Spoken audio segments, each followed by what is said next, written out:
si parte martedì 22 ottobre con due eccellenze. Abbiamo in presenza il dottor Altin Staffa, neuroradiologo, interventista all'ospedale Canfoncello di Treviso.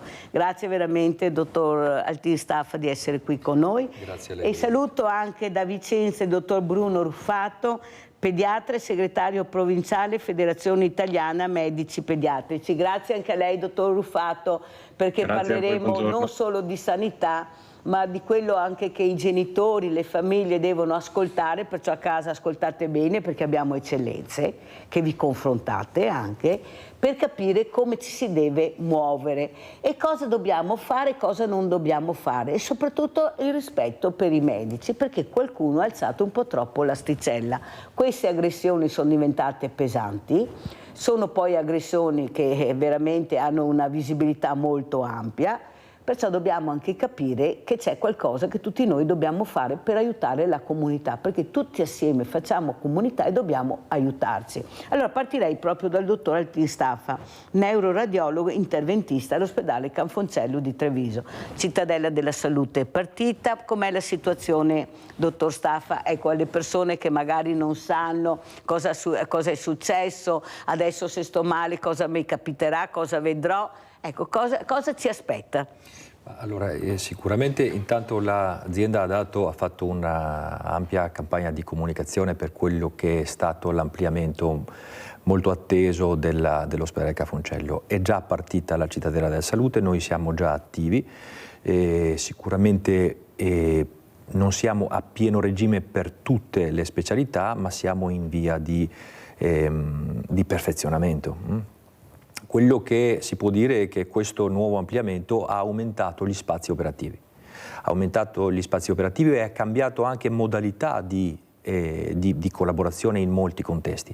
Molte specialità affini sono molto più vicine anche fisicamente, lo spostamento del paziente da un'area all'altra è molto più agevole, gli spazi di mobilità sono più ampi, per cui io credo che complessivamente si tratta di una ottima collocazione, di un ottimo contesto operativo. Quante sale operatorie ci sono? In questo momento sono operative 21 sale operatorie. Pensate, sì. 21 sale operatorie. Di queste sono 4 sale angiografiche, una della neuroradiologia, la radiologia interventistica, e 2 della cardiologia.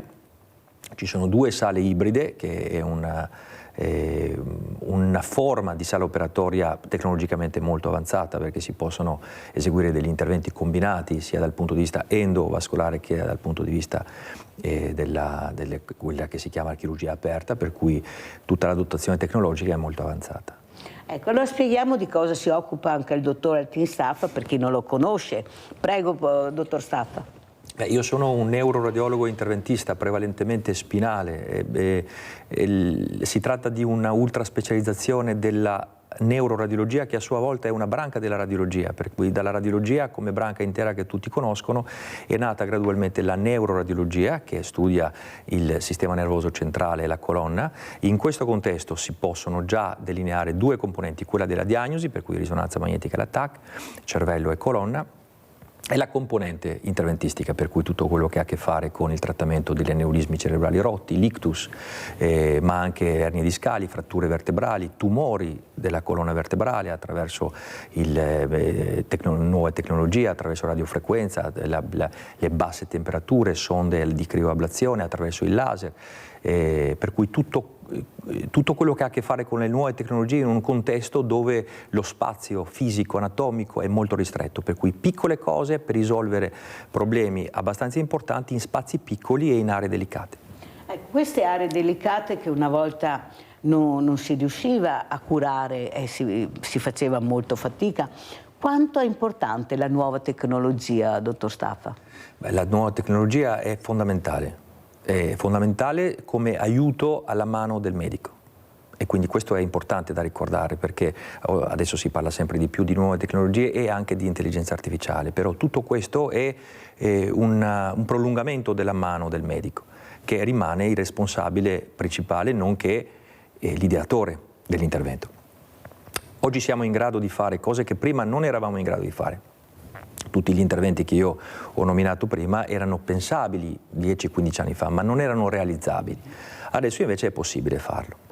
Però lei ha detto una cosa importante, la tecnologia guidata dalla mano dell'uomo. Certo. Questo è fondamentale capire, perché con questa intelligenza artificiale che sembrava risolvesse tutti i problemi, poi alla fine più di qualche eccellenza che ho avuto ospite ha detto sì, ma c'è sempre l'uomo poi che gestisce tutta questa meraviglia. Quanto è importante la figura umana, perché qui sentiamo molto parlare di robotica, sentiamo parlare di intelligenza artificiale, però è da capire che invece ci vogliono le persone, gli uomini, gli umani a gestire tutto questo. Forse anche questo è spiegato poco, perché sembra che ormai la tecnologia riesca a fare tutto. No, bisogna avere anche la coscienza di capire che ci vuole anche una grande preparazione, ci vuole anche una predisposizione, perché non tutti riescono a fare questo. Prego, dottor Staffa. Allora, tutto quello che ha a che fare con la tecnologia e l'intelligenza artificiale è un prodotto umano. L'abbiamo chiamata intelligenza artificiale e anche in altre occasioni abbiamo detto che forse il termine non è proprio corretto, perché non è artificiale. Il termine forse più adatto sarebbe intelligenza collettiva, perché quello che noi andiamo a utilizzare è il prodotto della convergenza di tutto il sapere umano e come tale è un mezzo molto potente, perché è in grado di elaborare un'enormità di dati in un tempo molto rapido, producendo un valore aggiunto molto alto, molto ampio. Tutto questo, se messo a disposizione dell'equipe che ha le conoscenze giuste, amplifica in modo impressionante la capacità di quell'equipe di raggiungere un certo tipo di risultato. Questo è valido in ambito medico, ma anche in altri ambiti, ma alla base di tutto questo c'è sempre la mente umana, sia nella produzione, nella creazione dell'intelligenza artificiale che nell'utilizzazione soprattutto. Ma sentiamo cosa ne pensa il dottor Bruno Ruffato, intelligenza collettiva. Ecco, si capirebbe molto di più. Cosa dice il dottor Ruffato in merito a quello che ha detto il dottor Altin Staffa? Certamente ci troviamo di fronte a un periodo di cambiamento importante anche per quanto riguarda noi medici dal punto di vista appunto dell'utilizzo delle nuove tecnologie. Chiaramente devono essere alla portata di tutti e soprattutto spiegate in maniera corretta ai cittadini. Noi che siamo i medici del territorio dobbiamo sicuramente far capire ai cittadini quali sono ai pazienti quali sono le nuove tecnologie e guidarli verso un corretto utilizzo. Allora, dottor Ruffato, una cosa importante, ecco, quando tu ti confronti con i genitori, con la famiglia del paziente, può essere un bambino, può essere una persona diversamente giovane, però può essere la fragilità. Siamo in grado di gestire le fragilità? Io le faccio questa domanda perché purtroppo io sono bersagliata di telefonate, di mail che mi chiedono aiuto, anche a volte dove il male non c'è, ma loro sentono tanto male perché psicologicamente sono a terra. Prima si parlava col dottor Staffa, una volta tu ti recavi dal medico di famiglia oppure lo chiamavi, il medico di famiglia arrivava, ti tranquillizzava e lo ripeto molte volte, si andava pochissimo al pronto soccorso. Il pronto soccorso era un qualcosa che non esisteva perché la maggior parte delle volte questo medico aveva capito che non c'era il problema che tu avevi. Invece questo accompagnamento non è stato fatto, con Tina Anselmi che aveva puntato molto su questo ospedale pubblico, ma un pubblico che ti coccolava, che credeva nel paziente e lo accompagnava nei percorsi. Adesso abbiamo molta tecnologia, però abbiamo poco personale che tranquillizzi le famiglie. Ecco, il genitore che quando il bambino ha la febbre da 38-39 la prima cosa va all'ospedale, ecco, perché magari durante la sera o la notte non c'è il medico di famiglia o non lo chiama il pediatra. Com'è la situazione dal suo osservatorio, dottor Ruffato?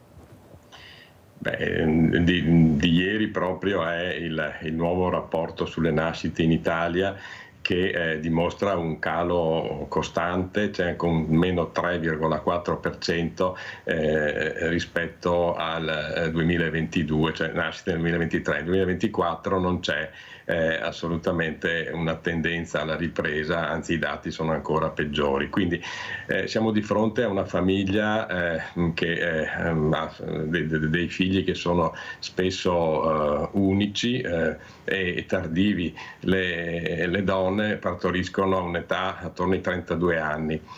Si capisce quindi come mai questi figli così preziosi generano un'ansia incredibile rispetto a qualsiasi problema che abbiano, e quindi c'è una necessità di risolvere in maniera assolutamente urgente e immediata quella che non è un'urgenza reale ma un'urgenza percepita. E quindi il tempo per il pediatra, per il medico del territorio non basta mai. Se si tarda pochi minuti a rispondere al telefono o a dare una visita nell'arco della giornata, il genitore accede immediatamente per l'urgenza che da lui percepita in ospedale, che è diciamo sempre pronto, anche se con lunghe attese molte volte, a ricevere questi pazienti.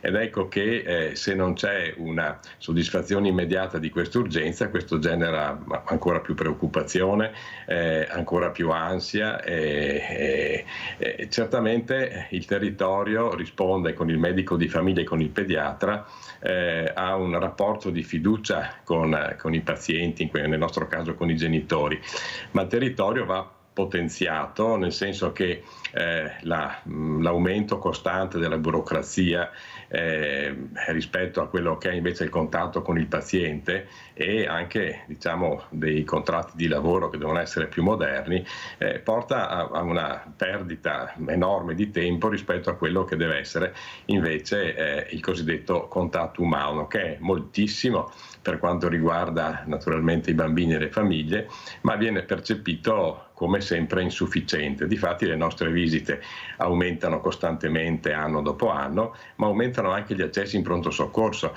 Quindi questo vuol dire che se non c'è una ricostruzione di questo rapporto e soprattutto un sostegno alla genitorialità, le famiglie vanno accompagnate nel loro percorso di crescita dei figli e di crescita personale, i bisogni saranno sempre assolutamente aumentati. E questo lo notiamo di anno in anno, soprattutto anche nel periodo post pandemia, che ha creato nuove urgenze, nuovi bisogni e nuove insicurezze nei pazienti e nei bambini. In più il contesto sociale certamente non aiuta, perché la percezione che hanno i cittadini, soprattutto rispetto ai figli e ai bambini, è di una sempre maggiore insicurezza. E invece la medicina ha fatto enormi progressi dal punto di vista della cura delle malattie anche molto gravi. Quindi c'è questa discrepanza tra una percezione dei genitori rispetto a questi figli molto preziosi e rispetto alla loro insicurezza, che è certamente una sicurezza che deriva moltissimo dal contesto sociale in cui viviamo. Allora, abbiamo parlato di bambini, questi bambini che crescono, dottor Staffa, poi diventano ragazzi, adulti, universitari. Noi li formiamo molto bene. Io ho avuto un ricercatore che mi ha detto: vedrà Mirella che fra 10-15 anni non ci sarà più il problema dei medici, ne avremo tantissimi. Il problema è che noi li formiamo molto bene, poi molti se ne vanno all'estero. Come vede lei la situazione? Perché questo? E soprattutto noi perdiamo veramente delle eccellenze che poi non tornano, perché all'estero, negli stati dove loro si recano, capiscono l'importanza di questa figura molto preparata, molto brava, e se la tengono stretta. Prego, dottor Staffa. Allora, la preparazione di un medico specialista costa molto, e quindi questo investimento è un investimento prezioso che deve essere valorizzato, e succede generalmente l'opposto. Tant'è vero che, come lei ha detto, ci sono tanti medici specialisti italiani che vanno all'estero una volta finita la specializzazione. Ci sono dei paesi, tipo la Germania, che ha come politica propria una preparazione di medici suoi relativamente bassa dal punto di vista numerico, e punta molto sull'importazione dei medici. pagandoli tanto.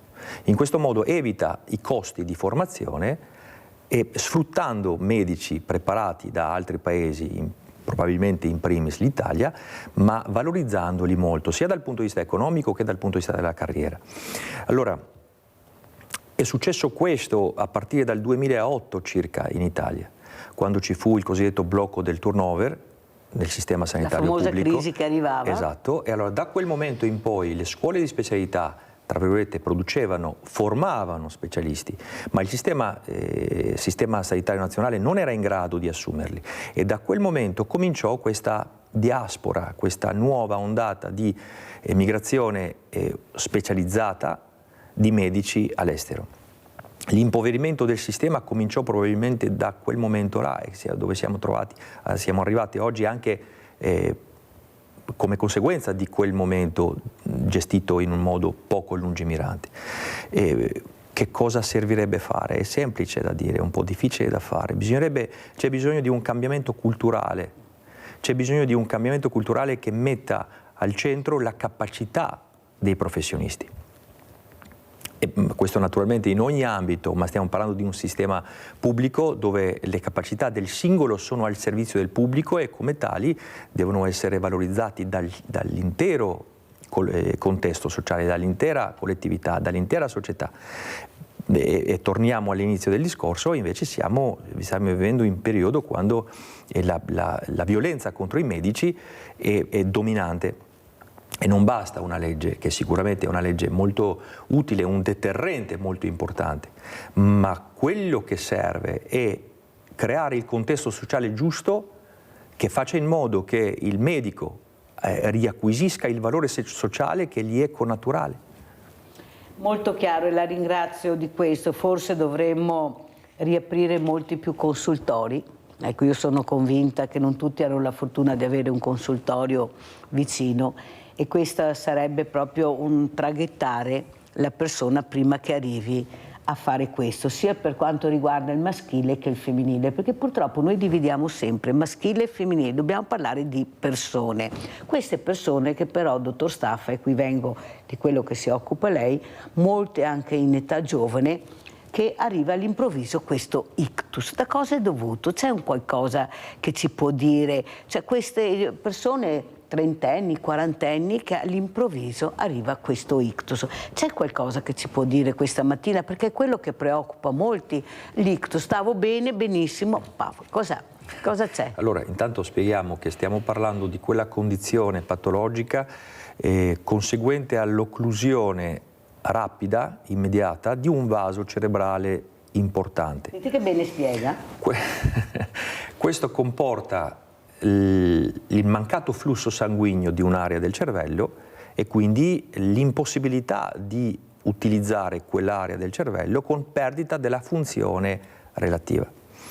E questo contesto è già da almeno una decina d'anni la nuova reale emergenza, sia dal punto di vista organizzativo che dal punto di vista clinico dei nostri ospedali, perché richiede sia una capacità tecnica e un numero di operatori preparati che una rete di operatori, di una rete sanitaria che porti il paziente dall'area periferica dove si trova, dalle montagne, all'ospedale che è capace di eseguire questo tipo di intervento. Ma tornando alla sua domanda, la percentuale dei pazienti con lo stroke ischemico, l'ictus ischemico acuto, probabilmente non è aumentata in termini assoluti, siamo più capaci noi di fare la diagnosi in tempi più rapidi. Per cui anche prima non è una malattia nuova, non è neanche una malattia rara, c'è sempre stata, 30 anni fa veniva considerata come una condizione per la quale si poteva fare poco, col tempo abbiamo imparato a diagnosticarla meglio, a valutarla meglio, a trattarla meglio, sia dal punto di vista neurologico che dal punto di vista neuroradiologico. E siamo capaci adesso anche di trattare pazienti sempre più giovani, addirittura pazienti pediatrici. Avete capito? Perché ci sono anche situazioni quando purtroppo, abbiamo qua il dottor Rufato che può sicuramente dirci molto di più per quello che riguarda diciamo anche i numeri che interessano il paziente pediatrico, lo stroke ischemico acuto e i pazienti pediatrici, ma siamo in grado sempre di più anche a trattare questi pazienti. Ma due sono quindi i messaggi: uno, è una malattia, una condizione vecchia perché la conosciamo da tanto tempo; due, siamo diventati sempre più capaci di diagnosticarla in tempi più rapidi e di trattarla in modo più efficace, ma serve un intero sistema in modo che il tempo sia utilizzato come si deve, perché si dice in inglese time is brain, il tempo è cervello, più tempo passa senza sangue e più i neuroni vengono distrutti, per cui è molto importante la rete che porti dal paziente alla sala angiografica dove viene eseguito l'intervento. Per fare questa prevenzione ci sono degli esami da fare? Cos'è che un campanello d'allarme, ad esempio, dottor Staffa, che possiamo capire? Ma negli adulti sicuramente ci sono dei fattori di rischio, l'iperlipidemia, cioè il colesterolo alto, i trigliceridi alti, fare un'ecografia dell'ecodoppler delle arterie carotidi, che serve anche a escludere quelle placche, famose placche che si possono creare, che a loro volta possono diventare l'origine di questi trombi che poi dopo vanno a occludere arterie cerebrali. Ma uno degli elementi, insieme alla dieta, abbiamo capito, quindi l'ipercolesterolemia, uno dei fattori di rischio modificabili, ed è un fattore di rischio molto importante, è il fumo.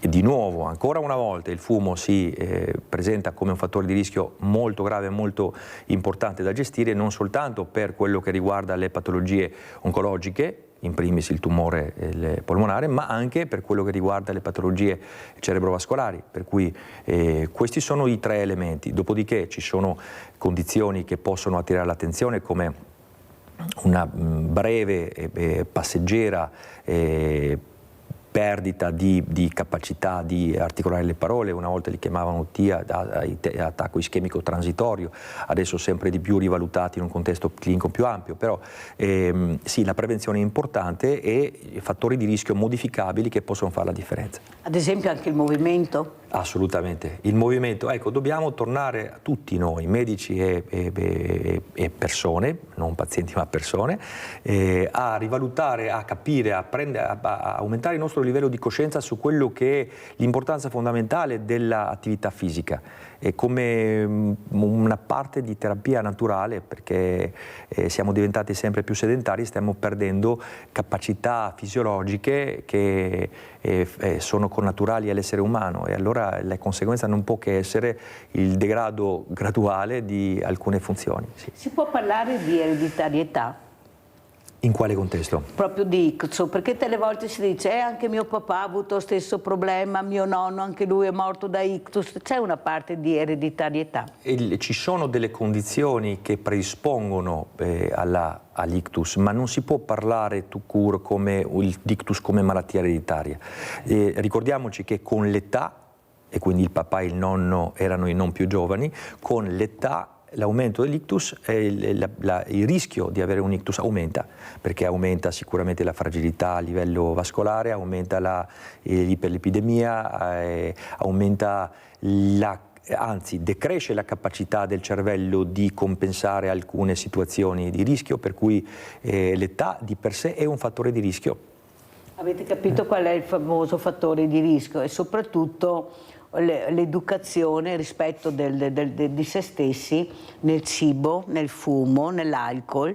Ecco, per fortuna molti giovani l'hanno capito, perché si fuma di meno, non è vero che si fuma di più. È vero, sì, I giovani sì. Fumano di meno perché forse sono un po' più avanti di quello che pensiamo. Allora abbiamo Rinaldo da Venezia, vai Rinaldo. Ciao Mirella e buongiorno ai tuoi ospiti. Vive tanti anni.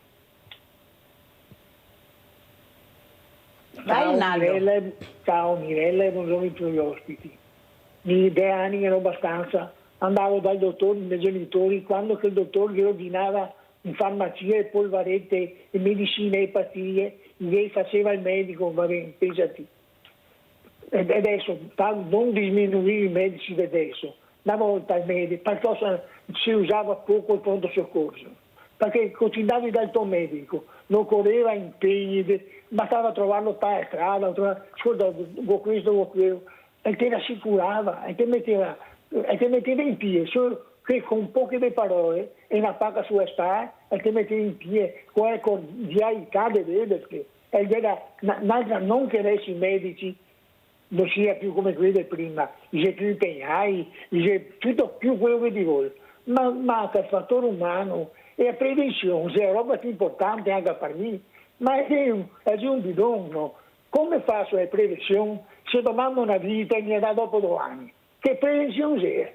Ma è una cosa che non devo parlare, perché la gente non voglia andare a farsi la prevenzione, ma che non cammino, roba da cuore, mi ha ordinato degli esami, va bene, c'è calotti, non mi ricordo, perché non mi intendo. Uno mi aveva dato dopo 2 anni e uno fra 8 mesi. Ma cosa devo aspettare? Solo qualcosa ti rispaghi, ma tocca andare per i fatti miei.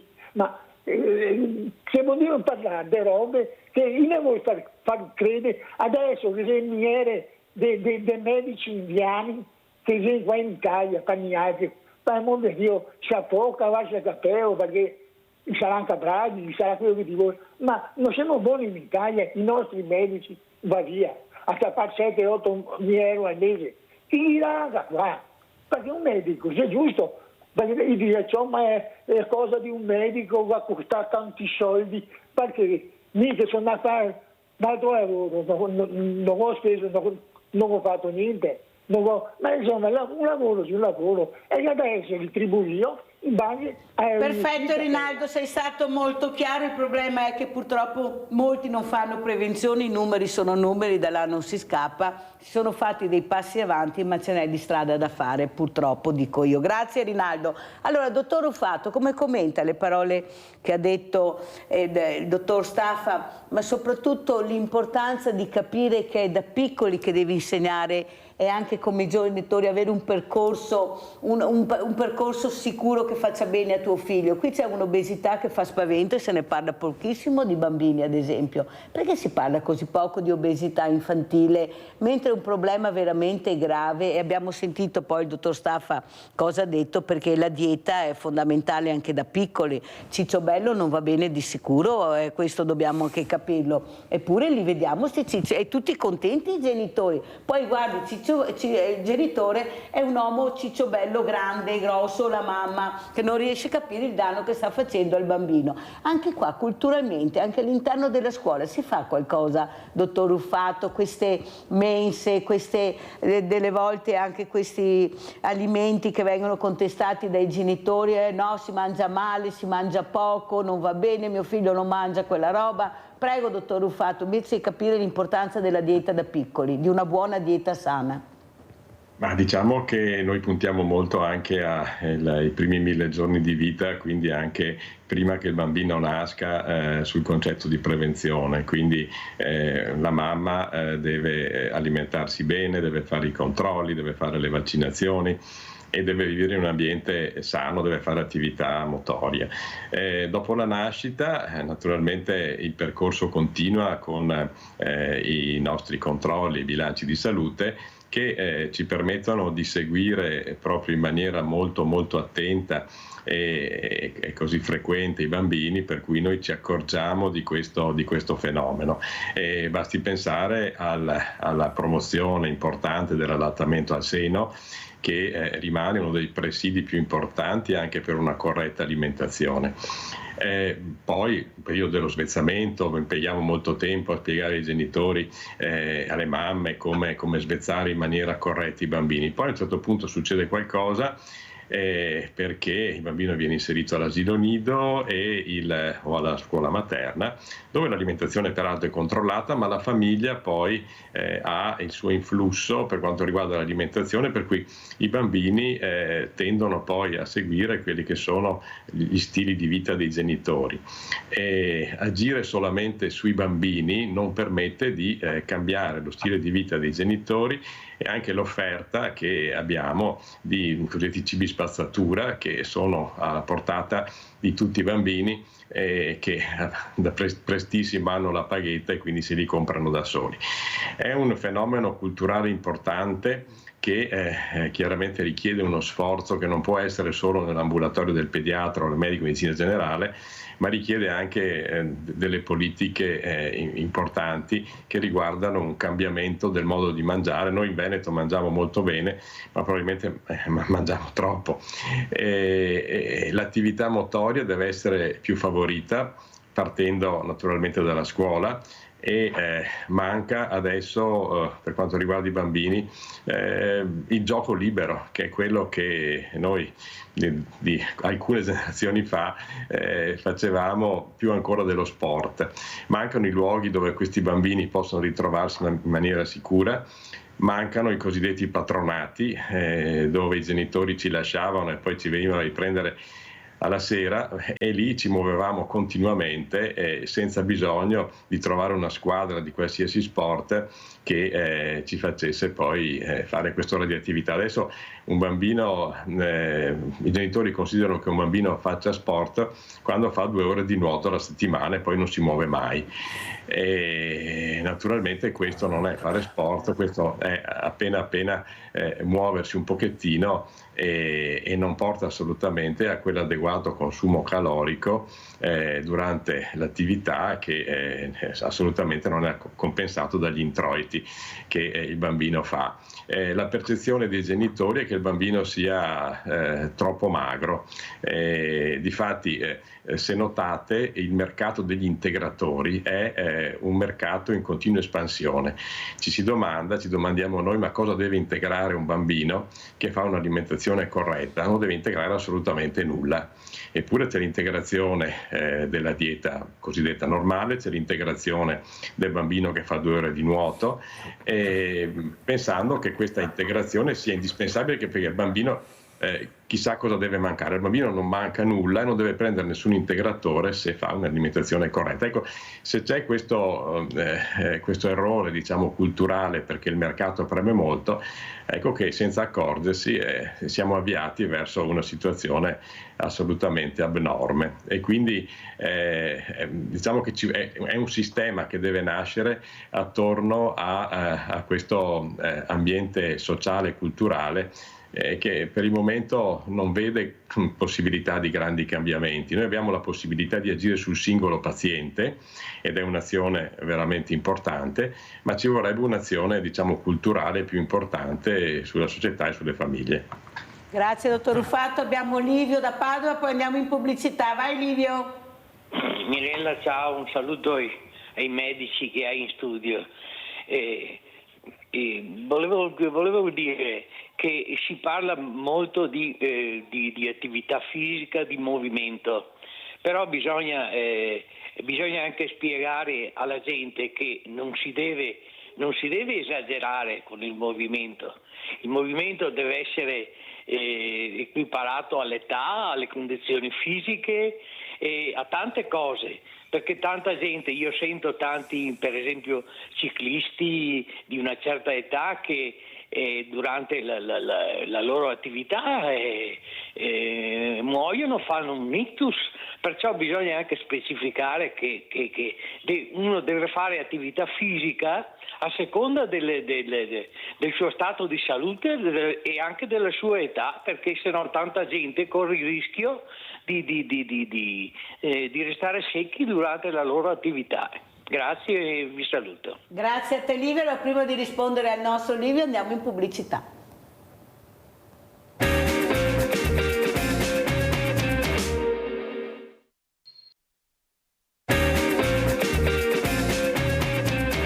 Presenza col dottor Altin Staffa, neuroradiologo, interventista all'ospedale Canfoncello di Treviso, e da Vicenza abbiamo il dottor Bruno Ruffato, pediatra e segretario provinciale Federazione Italiana Medici Pediatrici, ma abbiamo in linea, non so se ho capito bene, Nadia. Ciao Nadia.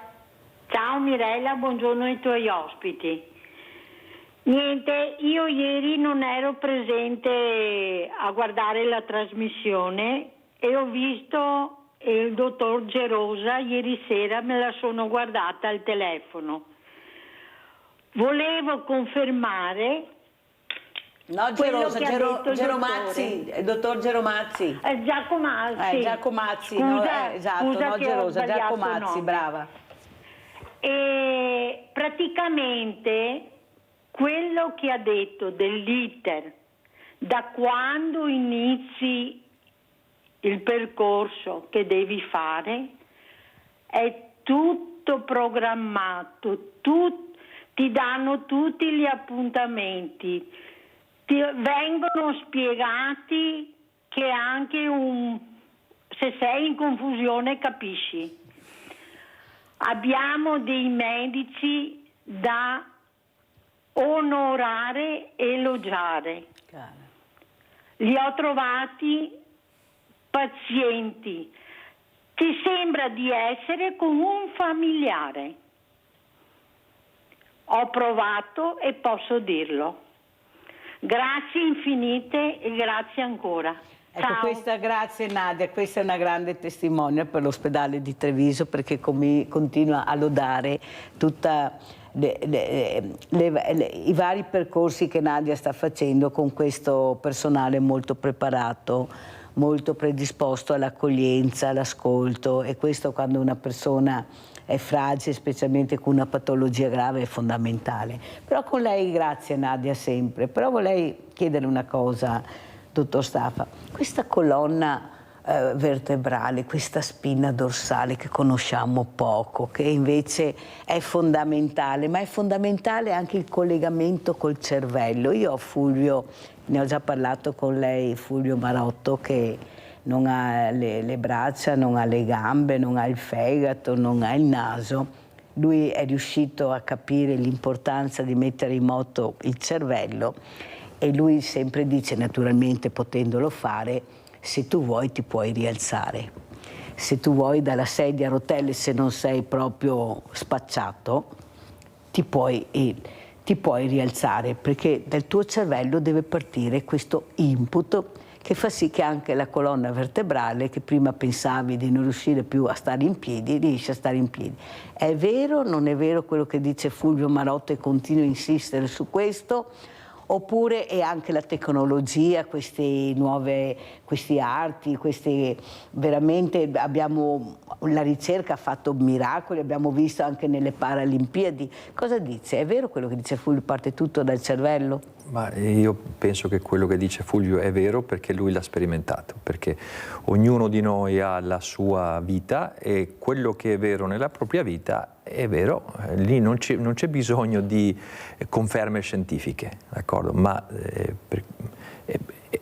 per quello che invece è il resto della domanda, ancora prima di rispondere a questo, io mi chiederei che cos'è che ci rende umani? La colonna, gli arti, le gambe. Un uomo, una donna è meno uomo, meno donna se gli manca una gamba, un braccio. Ci sono umani con 4 arti perfettamente funzionali, ma sono sofferenti lo stesso, sono poco abili lo stesso. Dove sta l'epicentro o il centro di gravità della nostra esistenza? Sono domande retoriche, però alla fine forse se ci concentriamo un po' di più su questo capiremo che l'abilità o la disabilità, il essere capaci o incapaci di fare alcune cose non dipende tanto da quello che abbiamo a disposizione dalla nascita, ma da quello che vogliamo diventare, da quello che vogliamo essere. Per cui sì, anche senza arti uno può raggiungere il proprio sogno, può realizzare una vita piena, può essere felice. Bevio, tutti i paraolimpionici ce l'hanno fatto capire, ed hanno girato internet, le immagini dell'olimpionico con una sola gamba che ha fatto un salto di più di 2 metri. Ci sono umani con entrambe le gambe che quel salto non riescono a farlo. Per cui di nuovo torniamo al discorso, sì, la tecnologia, certo, le protesi, il Pistorius, il primo e poi dopo tutti, quello che hai seguito. Aiuta la tecnologia, ma è l'animo umano che fa la differenza. Ed è lì che c'è l'interruttore della nostra vita, non è nel resto che aggiungiamo.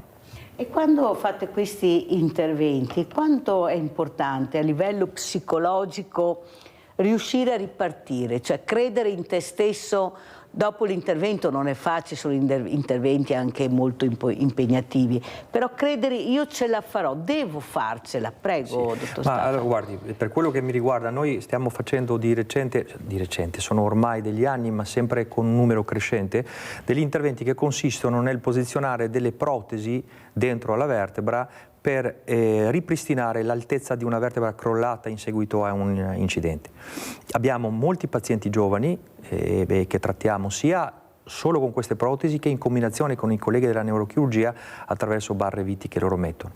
Ma per rispondere alla sua domanda, una persona ferita, al di là di che cos'è la ferita, ma una persona che si sente menomata, una persona che si sente fisicamente meno di quello che era prima dell'incidente, ha anche una ferita psicologica, per cui sistemare, correggere, riparare quel danno fisico, qualche volta, non sempre purtroppo, ma qualche volta, e anche abbastanza spesso bisogna dirlo, corrisponde anche a correggere questo danno psicologico, per cui gli si aiuta a ripartire anche solo con questo. Dopodiché dipende molto anche dal carattere, dipende molto dal contesto in cui il trauma è avvenuto, per cui dall'età del paziente, e quindi ognuno ha poi dopo la velocità e il tempo della ripresa. Ma dal punto di vista tecnologico quello che riusciamo a fare oggi è correggere con interventi meno invasivi, in tempi più rapidi, con tempi di ripresa più rapidi, situazioni che prima avevano bisogno di interventi più invasivi, di tempi di recupero più rapidi, e così facendo c'è anche una maggiore possibilità di un recupero anche psicologico. Allora, ha fatto bene a spiegarlo, perché noi eravamo, molti di noi purtroppo, fortunatamente dico, anche eravamo rimasti alle placche dell'anca, del ginocchio, avete sentito che adesso si mettono anche nella colonna vertebrale, perciò dobbiamo veramente ringraziare queste eccellenze, compreso il dottor Artinstaffa, per questa meraviglia, che grazie anche alla preparazione che viene fatta in Italia alle università, perché dobbiamo dire anche questo, ma soprattutto poi la manualità che si acquisisce in sala operatoria. Io sono convinta che là è dove veramente si forma il chirurgo, ecco, cercando anche poi, se ce l'ha nel DNA come ce l'ha lei, dottor Staffa, di tirare fuori il meglio di se stessi. No, la devo interrompere, non c'è un DNA del medico, no, c'è la passione e poi c'è l'esperienza. È bello dal punto di vista figurativo, ci sta il DNA, ma il messaggio è sbagliato, perché tutti possono diventare medici, altrimenti soltanto alcuni. E esiste la passione per la medicina e tutti quelli che fanno questo mestiere lo possono confermare. E poi dopo esiste la pratica, perché alcuni interventi, dopo averli fatti 10 volte, anche quelli più complicati, non sono più difficili, ma per questo bisogna metterlo nella condizione, il giovane medico, di poterlo fare. Per cui poi dopo l'esperienza seleziona, sicuramente alcuni hanno quella manualità come, non so, un pittore, un scultore, quello che vogliamo, se vogliamo proprio esagerare in termini figurativi, ma il DNA del medico sta piuttosto nel scegliere un contesto dove l'interazione con l'altro. Ma lei, dottor Staffa, quando ha sentito questa passione per fare il medico? Perché deve esserci un qualcosa, perché quando tu scegli la facoltà c'è un qualcosa che... Cioè, quando ha capito che Ma io sì, glielo posso dare questa risposta, perché proprio ce l'ho. Allora, io sono figlio di un padre militare, ufficiale dell'esercito albanese, io sono albanese, e una madre infermiera. Fino al diploma io ero indeciso se scegliere la carriera militare oppure se scegliere la carriera del medico. Però era molto più forte l'ammirazione di vedere mia madre che alle 3 di notte si alzava, lei faceva l'ostetrica, andare in ospedale, reperibilità, faceva nascere le persone, i bambini, e poi si occupava anche del vicinato, perché sa, quando c'è qualcuno, poi all'epoca era molto più sentita questa cosa qua. Per cui io penso di aver fatto questa scelta sotto questa spinta di ammirazione, nel vedere che cosa può fare una persona per le altre persone in condizioni di bisogno. Dopodiché il mondo è molto più complesso, la medicina è molto più complessa, e poi specie quando ti subspecializzi subentrano anche altre dimensioni come quella tecnologica, eccetera, eccetera. Però sì, alla fine forse il motore di tutto questo è quello. È quello, la passione che qualcuno ti trasmette. Sì, ma non è il DNA. Eppure il dottor Zanus, che Sì, io ho avuto ospite, sì. ha detto: io a 6 anni sapevo che avrei fatto questa professione. No, io questo non lo sapevo. No. Ecco, l'ha detto Questo non lo sapevo. ma non solo il dottor Zanus, anche altri medici da piccoli, loro già sapevano dove avrebbero parato. Avete sentito? È bello sentirli. Allora sentiamo invece il dottor Ruffato per quanto riguarda le vaccinazioni, perché abbiamo parlato di bambini, ecco, che da piccoli si deve capire l'importanza di un percorso sanitario corretto. Com'è la situazione? È migliorata? Non è migliorata? Ci sono ancora genitori che hanno paura di vaccinare nonostante tutto quello che è stato detto? Prego, dottor Ruffato. Beh, la situazione diciamo, è in ripresa dopo lo shock che è stato provocato dal Covid e quindi da quella proposta diciamo, aggressiva di una vaccinazione che inizialmente tutti aspettavano perché doveva salvare la vita e poi invece ha generato tanti anticorpi. Quindi le vaccinazioni sono cadute poi in questo calderone per cui alla fin fine anche per i nuovi genitori è stato difficile ritornare ad avere una informazione equilibrata. Adesso nel nostro lavoro quotidiano cerchiamo di far capire continuamente il valore delle vaccinazioni che sicuramente sono uno degli interventi più importanti di sanità pubblica e sono estremamente sicure, prevengono malattie molto gravi. Ormai abbiamo un ventaglio di vaccinazioni nel nostro calendario regionale che permette ai bambini di proteggersi dalle malattie infettive più comuni e più gravi.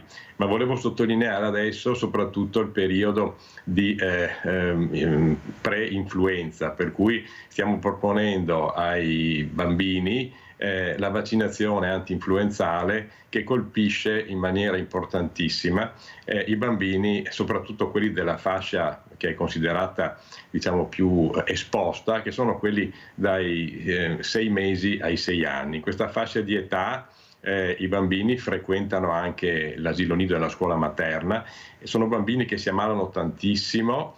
Arrivano al periodo influenzale in cui sono più fragili. Ecco che l'influenza, che di per sé è una malattia non banale, hanno veramente in maniera importante anche delle complicanze che poi portano un sacco di accessi in ospedale e anche i ricoveri. Quindi noi pediatri invitiamo i genitori a rivolgersi con fiducia ai pediatri che nel loro studio effettuano la vaccinazione antinfluenzale. La vaccinazione viene fatta gratuitamente perché i vaccini ci vengono forniti dalle aziende sanitarie. Questo è il momento ideale per la prevenzione. Un'altra cosa fondamentale adesso è l'immunizzazione contro il virus respiratorio sinciziale, che provoca una malattia molto grave nei bambini piccoli, soprattutto nei primi 6 mesi di vita, ma direi anche entro l'anno, che è la famosa bronchiolite. La bronchiolite è una malattia che non ha una terapia e se colpisce un bambino molto piccolo, nei primi mesi di vita porta molto spesso al ricovero e qualche volta anche in terapia intensiva. L'unica cura è la individuazione precoce, i genitori se ne accorgono perché il bambino non respira, non mangia e vomita e l'accesso in ospedale che porta a instaurare una terapia molto precoce con l'ossigeno e poi purtroppo anche terapie più aggressive. Abbiamo a disposizione adesso un anticorpo monoclonale che immunizza i bambini nel periodo più rischioso. Stanno arrivando nei nostri studi perché saremo noi pediatri di famiglia a somministrare questa iniezione, questa immunizzazione, tutte le dosi per garantire la protezione dei bambini che sono nati dal 1 gennaio 2024 fino ad adesso. I bambini che nasceranno poi più avanti, quando gli ospedali, le pediatrie avranno a disposizione l'anticorpo, saranno immunizzati direttamente dalla pediatria. Quindi i genitori hanno capito in questi anni anni quale sia la gravità di questa malattia e li invitiamo ancora una volta a venire nei nostri studi per questa prevenzione, questa immunizzazione. Stiamo cominciando adesso e credo che sia una sfida importantissima coprire, direi tutti, ma il maggior numero di bambini in questa fascia di età, e la Regione Veneto ci ha messo a disposizione questa grandissima possibilità. I genitori li abbiamo già informati da tempo, le lettere dell'ASL stanno arrivando a tutte le famiglie che hanno bambini in questa fascia di età, in maniera tale che si rivolgano a noi pediatri perché venga somministrata questa iniezione che li protegge veramente contro una malattia molto grave. Grazie veramente dottor Bruno Ruffatto, pediatra, per quello che ha detto. Ecco, avete capito l'importanza della vaccinazione, più di così io penso che questa mattina non avreste potuto ascoltare, siamo stati a scuola anche questa mattina, grazie veramente dottor Ruffatto quello che ha detto. Sentiamo come ci saluta invece il dottor Altin Staffa, come ci saluta, che messaggio vuole dare lei invece dottor Staffa? Intanto ringraziarla nel dare sempre spazio alla medicina e ai medici, che dà la possibilità di comunicare in un altro modo con i pazienti e con quelli che ascoltano i suoi spettatori. Dopodiché, quello che potrei dire in conclusione è questo: la medicina di oggi è in grado di dare soluzioni sempre più soluzioni a tante malattie.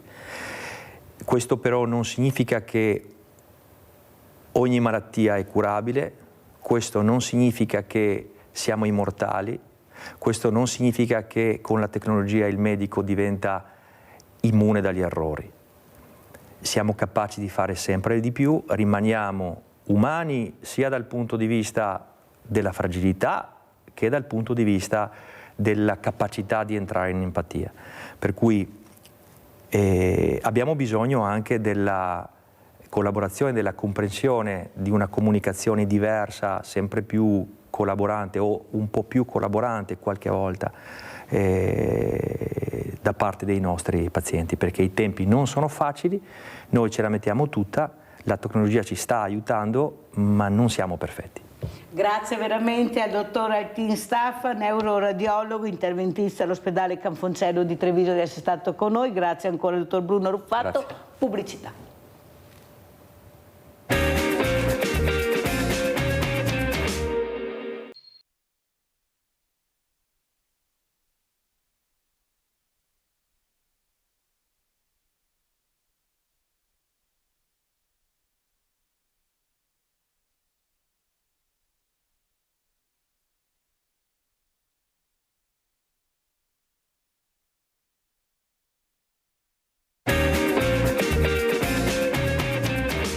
Eccellenze, abbiamo in presenza il dottor Claudio Melchior, direttore ortopedia e traumatologia ULSS-2 Conegliano e Vittorio Veneto, grazie. Buongiorno. Assieme alla dottoressa Erika Lelio, dirigente medico, responsabile del servizio di ortopedia e pediatria, anche lei pediatrica dell'ULSS-2 di Conegliano, e abbiamo anche da Montegrotto, vediamo se è collegato, eccolo qua, il sindaco Riccardo Mortandello, sindaco di Montegrotto Terme, secondo mandato.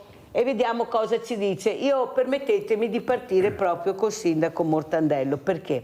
Perché voi sapete che ha chiamato quel signore di 93 anni disperato, non facciamo nomi. Sapete bene che quando una persona chiama Sveglia Veneti, la Mirella si attiva subito con il sindaco. Quello che ho fatto, come sempre, il sindaco si è attivato, perciò state tranquilli che la situazione è sotto controllo e non è di sicuro quello che delle volte appare. Ecco, questo è importante che lo riusciate a recepire, perché quello che sentite delle volte non è tutta la verità, c'è un senso molto di solitudine purtroppo, però a 93 anni bisogna ascoltare, non c'è niente da fare. Allora, com'è la situazione, sindaco? Non facciamo nomi, ma dica, perché le famiglie e le persone in diretta hanno sentito questo anziano disperato, basta solo che dica che tutto è sotto controllo, così sono tranquilli a casa, perché più di qualcuno ha telefonato dicendo io voglio aiutarlo. C'è il sindaco che l'aiuta. Prego, sindaco Mortandello. Beh, innanzitutto buongiorno, grazie dell'invito a Sveglia Veneti e soprattutto grazie per il servizio, Mirella, che fai, perché è vero che i sindaci si avvalgono dell'aiuto dei consiglieri, degli assessori, degli uffici, però anche il servizio che fai tu, quello di comunque segnalare delle situazioni che possono essere di disagio, è importantissimo, perché per quanti occhi si abbia non se ne hanno mai a sufficienza per vedere la realtà. Quindi voglio rasserenare tutti che il signore in questione è già stato contattato, ovviamente è seguito dai nostri servizi sociali da tempo, è una situazione sotto controllo, però ecco, è importante tenere alta la guardia, e come lo si fa in trasmissione, anche le persone normali che magari hanno la contezza che qualche vicino di casa non stia bene, che ci sia qualche situazione di disagio, è importante segnalarlo alle autorità, al sindaco, all'amministrazione, affinché si possa provvedere e soprattutto evitare il senso di solitudine, che non è solo prerogativa degli anziani, ma purtroppo anche dei giovani in questo periodo storico, per evitare situazioni ben peggiori. Adesso, Sindaco, io l'ho messa assieme questa mattina col dottor Claudio Melchior e con la dottoressa Erika Lellio, perché c'è un problema grande che riguarda proprio la solitudine. Allora, spieghiamo intanto cosa fa il dottor Claudio Melchior, direttore ortopedia e traumatologia ULSS 2 Conegliano e Vittorio Veneto. Prego, dottor Melchior, si presenti. Buongiorno, sono Claudio Melchior, sono un ortopedico, direttore dell'ortopedia di Conegliano e Vittorio Veneto. Noi ovviamente, essendo un ortopedico, mi occupo di patologia e traumatologia dell'apparato locomotore, cioè degli arti, insomma fratture, diciamo, per dirlo in modo semplice, e patologie elettive come l'artrosi dell'anca, patologie infettive, infiammatorie, che riguardano comunque per la maggior parte le articolazioni principali del nostro corpo. Dottoressa? Io lavoro a Conegliano, sono anche un ortopedico, il dottor Melchior è il mio primario, mi occupo anch'io di ortopedia e nello specifico negli anni mi sono dedicata a una nicchia dell'ortopedia che è quella pediatrica.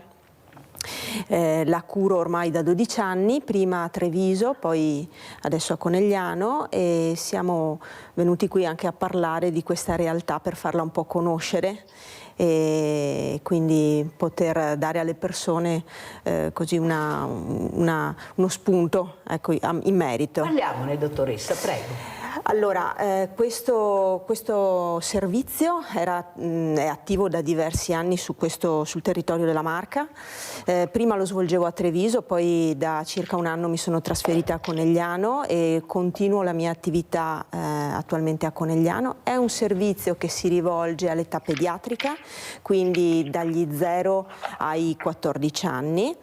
È un servizio che prevede un'attività sia di tipo ambulatoriale che chirurgica, che si svolge a Conegliano ma anche a Treviso per quei bambini molto piccoli che in particolare per quanto riguarda la parte chirurgica necessitano di un'assistenza anestesiologica dedicata.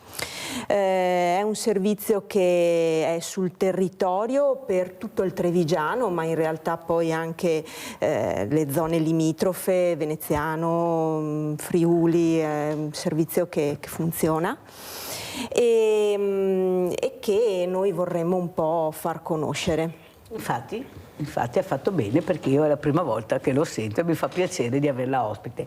Allora, dottor Melchior, la dottoressa Lellio ha detto una cosa importante. È un servizio alla persona anche piccola. Il problema è che se anche voi fate degli interventi molto importanti, quando questa persona arriva a casa ha bisogno di assistenza, ha bisogno di una fisioterapia. Io sto seguendo Romano, una persona che da anni è su questo letto, purtroppo, stato vegetativo. La mamma in sedia a rotelle, carrozzina, però innamorata di questo figlio che se lo vuol tenere, però non è più possibile, adesso dobbiamo prendere, io ho preso delle precauzioni anche per lei. Il problema è che non c'è questa assistenza domiciliare. Io ho avuto anche il dottor Gorini, medico di famiglia, dove lui ha spiegato molto bene che ci sono queste figure che dovrebbero arrivare a Romano e alla mamma per aiutarli, ma tra il dire e il fare c'è di mezzo il mare. Cosa c'è secondo lei, dottor Melchior, che non funziona? Perché quello che funziona, l'avete detto, siete voi, fate miracoli, veramente abbiamo la tecnologia che poi aiuta anche in maniera incredibile, però purtroppo poi ci sono questi costi, queste persone che non arrivano ad aiutare anche il grande intervento e che ha bisogno di fisioterapia, ha bisogno di movimento, ha bisogno proprio di un accompagnamento particolare. E io chiamo anche i sindaci, e qua lo dico anche a Mortandello, e qualcuno dice che fa tutto e di più, cosa che poi io noto non è assolutamente vera. Secondo lei cosa si potrebbe fare? Perché il grande intervento lo faccio, va bene, ma dopo questa persona la devo dimettere. Com'è la situazione del suo importante osservatorio, dottor Melchior? Beh, allora, sì, premetto che io ovviamente sono un ospedaliero che opera all'interno dell'ospedale, però le posso dire quello che noi facciamo da un punto di vista di informazione, soprattutto cercando la collaborazione dei medici di famiglia e la collaborazione anche dei pediatri riguardo il discorso dell'ortopedia pediatrica. Mi fa molto piacere parlarne, infatti ci ho tenuto parecchio a questo incontro con la dottoressa che se ne occupa ormai da tanti anni e ha delle altissime competenze in questo settore, anche perché il servizio è un servizio che riguarda tutta l'ULSS 2, non è un servizio relegato a Conegliano o prima solo a Treviso, anzi io ci tengo molto a questo, perché è giusto che le competenze vengano messe a disposizione di tutta la popolazione. E siamo però a un secondo livello. Il primo livello, diciamo, è quello che riguarda le patologie che osservano i pediatri.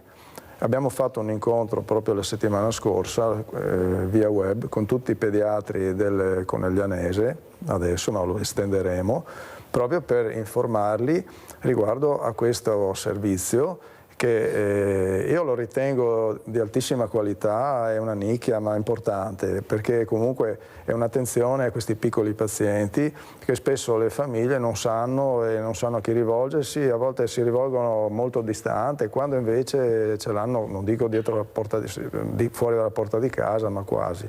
Per cui quello che noi ospedalieri dobbiamo fare è colloquiare molto con i medici di medicina generale. Questo noi abbiamo fatto da quando io sono diventato direttore a Conegliano, abbiamo fatto parecchi incontri serali con i medici di medicina generale in cui abbiamo presentato qualche argomento, però è stato lo spunto per discutere, per parlare, per confrontarsi, per vedersi. Purtroppo poi c'è stato il Covid che ha interrotto questa sequenza di incontri che avevano un valore superiore agli interventi che facciamo, perché l'informazione e la comunicazione è tutto ciò su cui spesso scivoliamo e invece va ottimizzata al massimo in modo da dare un servizio più capillare possibile.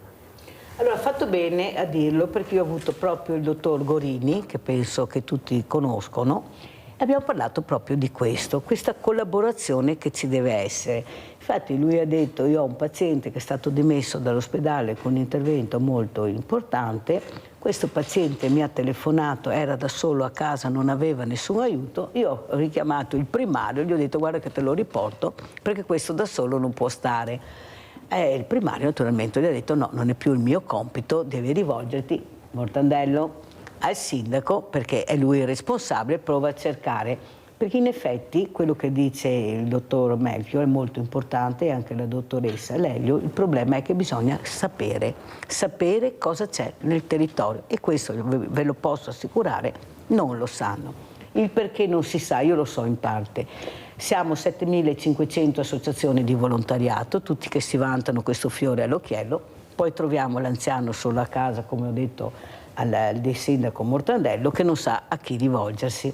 Allora col dottor Gorini abbiamo fatto una specie di patto, nel senso che penso abbia già scritto in regione per chiedere che i medici di famiglia abbiano un elenco delle associazioni di volontariato, in maniera che nel momento il paziente che viene anche dimesso da voi è solo, non ha la possibilità di essere aiutato, ci sono queste associazioni che le abbiamo, che possono aiutare. Allora, sindaco, nel 2024 quello che ha detto il dottor Melchior e la dottoressa Lelio è conoscere, la comunicazione, sapere. Allora, anche voi dovete fare la vostra parte. A mio avviso siete molto tiepidi, dovete battere più i pugni sul tavolo, non c'è niente da fare, funziona così, sindaco, perché queste informazioni non arrivano. vuoi per la politica, vuoi per la visibilità di qualcuno, noi abbiamo questa marea di volontari, ognuno fa quello che può fare, naturalmente tutti fanno tutto e poi troviamo l'anziano solo in casa. Allora, Sindaco, ha sentito cosa ha detto il dottor Melchior?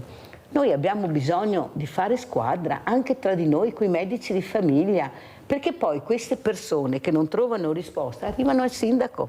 È l'unica persona che conoscono, che riescono a fermare anche per strada, ed è l'unica persona, devo dire la verità, nella maggioranza dei casi, che si ferma. Perché non si fa squadra? Eppure l'ha detto chiaramente il dottor Melchior, dobbiamo confrontarci, dobbiamo dialogare assieme per dare delle risposte a queste popolazioni diversamente giovani, ma anche molto giovani, alle famiglie che non sanno di questa meraviglia. Ecco, anche voi dovete fare la vostra parte, visto che avete fatto squadra tra sindaci. Prego, Sindaco Mortandello. Allora Mirella, questa tematica si inserisce nella tematica più ampia della questione della sanità pubblica. Dico questo perché è vero che in molte circostanze tutto viene riversato nelle amministrazioni comunali, che spesso non hanno le risorse per affrontare alcune problematiche legate non solo alle persone, ma di più alla salute delle persone. Infatti, quando ho sentito parlare i due dottori, io veramente esprimo la mia stima più grande, perché la sanità pubblica nel Veneto e in Italia sta passando dei momenti difficili, e questo gap comunicativo, che sembra un grande problema, in realtà è un piccolo problema, perché il grande problema ci sarà quando i grandi numeri di volontari che attualmente ci sono nei territori non ci saranno più per l'invecchiamento della popolazione e per una serie di fattori. Dico questo perché siamo in chiara presenza di un sistema che si sta deteriorando, che è quello della sanità pubblica, dove al cittadino viene garantito uno standard legato alle cure, ma poi ad esempio vediamo che per quanto riguarda la riabilitazione successiva c'è un grosso vulnus, e questo vulnus si può quantificare non nell'assenza di comunicazione o di volontari che si danno da fare, ma nell'assenza di risorse dedicate a garantire anche una riabilitazione degna di tale nome alla persona, perché è vero che il volontario fa il volontario, ma è altrettanto vero che determinate riabilitazioni devono essere fatte da professionisti. Allora la grande riflessione che va fatta è questa: vogliamo perseguire un modello di sanità pubblica, come credo io sia giusto fare, oppure dobbiamo riversare tutto a società private, a volontariato che oggi c'è, ma ricordiamoci che il volontariato domani non ci sarà più, perché nelle giovani generazioni io vedo sempre meno predisposizione ad aiutare gli altri e a sacrificare e a donare parte del proprio tempo per motivazioni nobili come seguire gli anziani. Sindaco, non sono io d'accordo. purtroppo lo vedo. No, Sindaco, Mirella, ti spiego anche perché. Ai giovani che non hanno voglia di fare volontariato, l'abbiamo visto. L'età media delle nostre associazioni di volontariato. Non è vero, questo messaggio non passa come Sindaco, non passa. Siete voi che non riuscite ad andare a prendere. Siete voi che non riuscite. Non importa, non facciamo polemica. L'età media della protezione civile è sempre più alta. Io ho volontari che hanno dai 65 anni in su, perché purtroppo i giovani magari fanno i corsi ma dopo un po' si stancano, quindi il tema è sensibilizzare i ragazzi. Non sto parlando di tutti i ragazzi, ma il grosso numero di volontari che oggi abbiamo soprattutto nel Veneto. Registrate pure questa puntata e rivedetela fra 10 anni saranno dimezzati.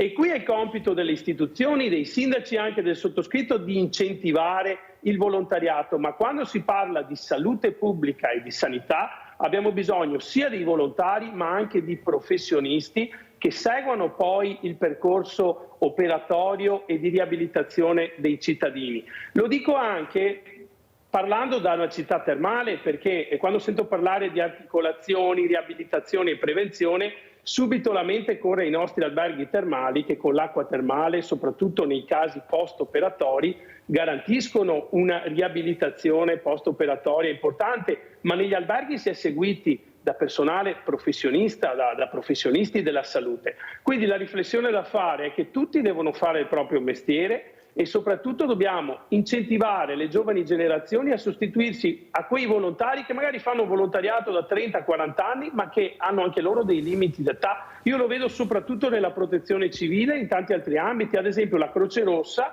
ha una fascia media di età molto più bassa, quindi lì cos'è che è funzionato e che potrebbe funzionare altrove? Non è scaricare le responsabilità ma prendere atto che una società non può basarsi solo sul volontariato e che lo Stato deve fare lo Stato, la Regione deve fare la Regione e i comuni devono fare il proprio ruolo.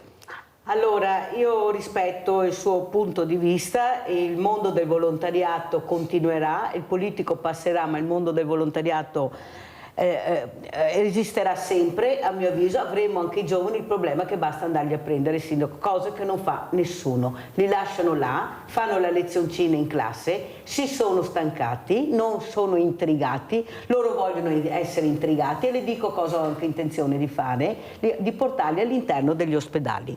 Ecco, ho parlato anche con i direttori generali, ho parlato con eccellenze del territorio, per quanto riguarda la donazione il professor Cozzi di Padova, per quanto riguarda ieri sia il professor Giacomazzi che altre realtà, non le cito tutte. Noi questi ragazzi dobbiamo integrarli, caro sindaco, noi li abbiamo questi ragazzi, il problema è che non li ascoltiamo, è inutile con la lezioncina in classe, va bene, ma se ne intrighiamo 3 abbiamo già fatto successo, loro vogliono vedere coi propri occhi, toccare, sbagliare, rialzarsi, non li lasciamo fare, in Emilia i giovani ci sono, basta solo coordinarli, no, non ci sono, loro partono, non sanno cosa li aspetta, ma partono e forse per aiutarli nel mondo del volontariato dobbiamo solo intrigarli. Cosa le dice, dottor veramente Melchior, di questa idea di portarli anche all'interno di questi ospedali, su queste sale, con gli addetti ai lavori, ad esempio i traumi? Vieni a vedere cosa vuol dire, ecco, avere un incidente stradale, non poterti più rialzare. Vieni a vedere, ascolta da bambino l'importanza di quello che ha detto la dottoressa Leglio. Io sono convinta che li intrighiamo in questa maniera, perché loro alla fine cosa guardano? Emozioni, vogliono emozioni forti. Prego, dottor Melchior. Io sì, condivido quello che lei dice, capisco anche le difficoltà delle amministrazioni, però non voglio uscire molto dall'ospedale perché rimaniamo là, lei rimanga nell'ospedale, esatto, dottore, e se no diventa politica sanitaria, non è il mio compito. Io dico questo: io sono orgoglioso di appartenere al servizio sanitario ora regionale, ma in più larga misura nazionale, diciamo. Ho sempre lavorato nel pubblico, ne sono innamorato, mi ha dato la possibilità di crescere, mi ha dato la possibilità di fare tante cose che hanno fatto bene a me e ho fatto bene a tante persone, insomma, e diciamo è stato reciproco, per cui ritengo che il servizio pubblico abbia un valore insostituibile, almeno nella mia mentalità, nel mio modo di vedere, perché può curare tutti, veramente tutti, indistintamente, e questa credo che sia una ricchezza che nessuno si rende neppure conto di cosa possa significare. Io ho lavorato in paesi come volontario in cui non esisteva il servizio pubblico e vi garantisco che è veramente alienante per l'individuo. Per cui sì, diciamo dobbiamo volergli bene a questo servizio sanitario e anche agli operatori che hanno anche i loro difetti, insomma, però voglio dire si danno molto da fare.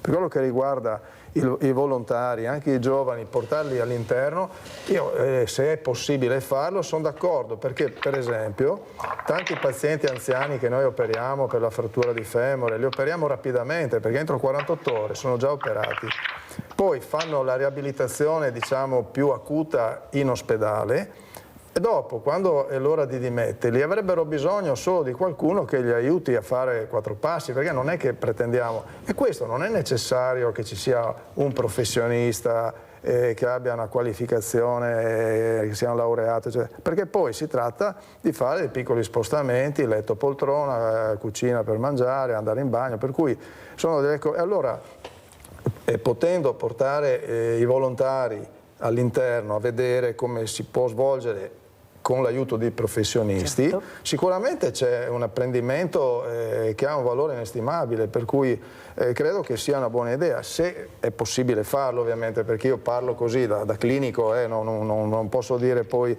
da un punto di vista amministrativo se tutto è fattibile o meno, però insomma, siccome si dice che volere è potere. Bravissimo dottor Melchior, ed è quello che ci riuscirò, perché sto avendo un esercito di nomi importanti alle spalle che mi dicono perfetto, bellissima questa idea.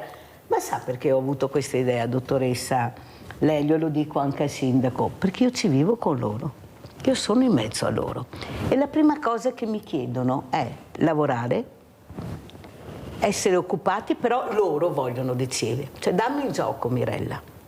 Poi io gioco, però tu dammi il gioco, va bene, dimmi che gioco vuoi però, e io te lo pongo.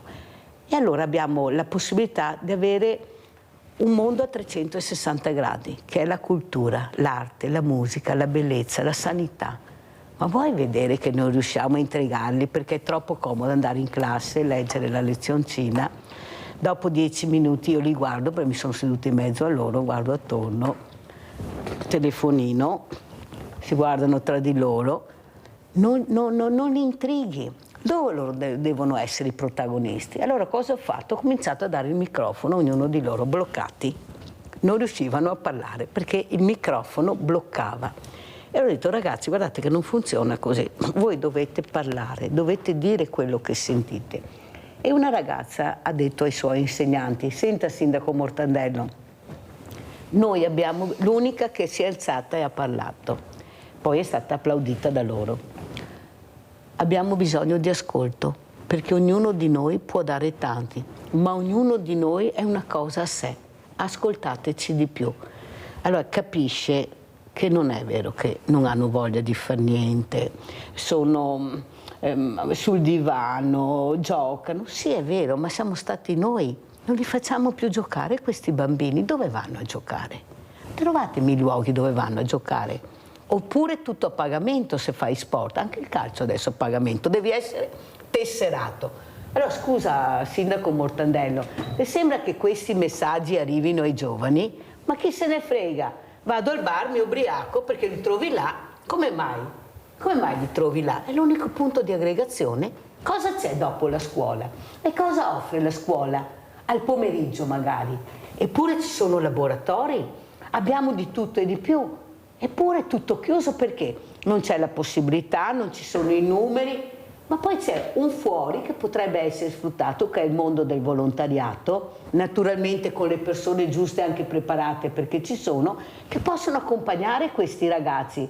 Ma vuoi vedere che quando qualcuno decide in politica di fare sicurezza stradale, li vedi sti ragazzi, vogliamo vedere le immagini sindaco, perché la politica ha dato il là, allora non c'è problema di sicurezza, non c'è problema di assicurazione, ci sono, perché in quel momento c'è la visibilità del politico, io muovo la pedina giusta e mi arrivano i giovani e loro sono tutti burattini, poi alla fine vorrei vedere cosa hanno imparato, sono là, poi non si trovano più i giovani, non ci sono, certo che non ci sono, nessuno va a prenderli. Perché non li intrighiamo e vediamo, visto l'emozione forte che loro vogliono vivere? Cosa dice dottoressa? Ma da piccoli si deve iniziare, da piccoli a fare un percorso anche pediatrico importante con la famiglia, non dividere la famiglia e il bambino, genitori e bambino, prego.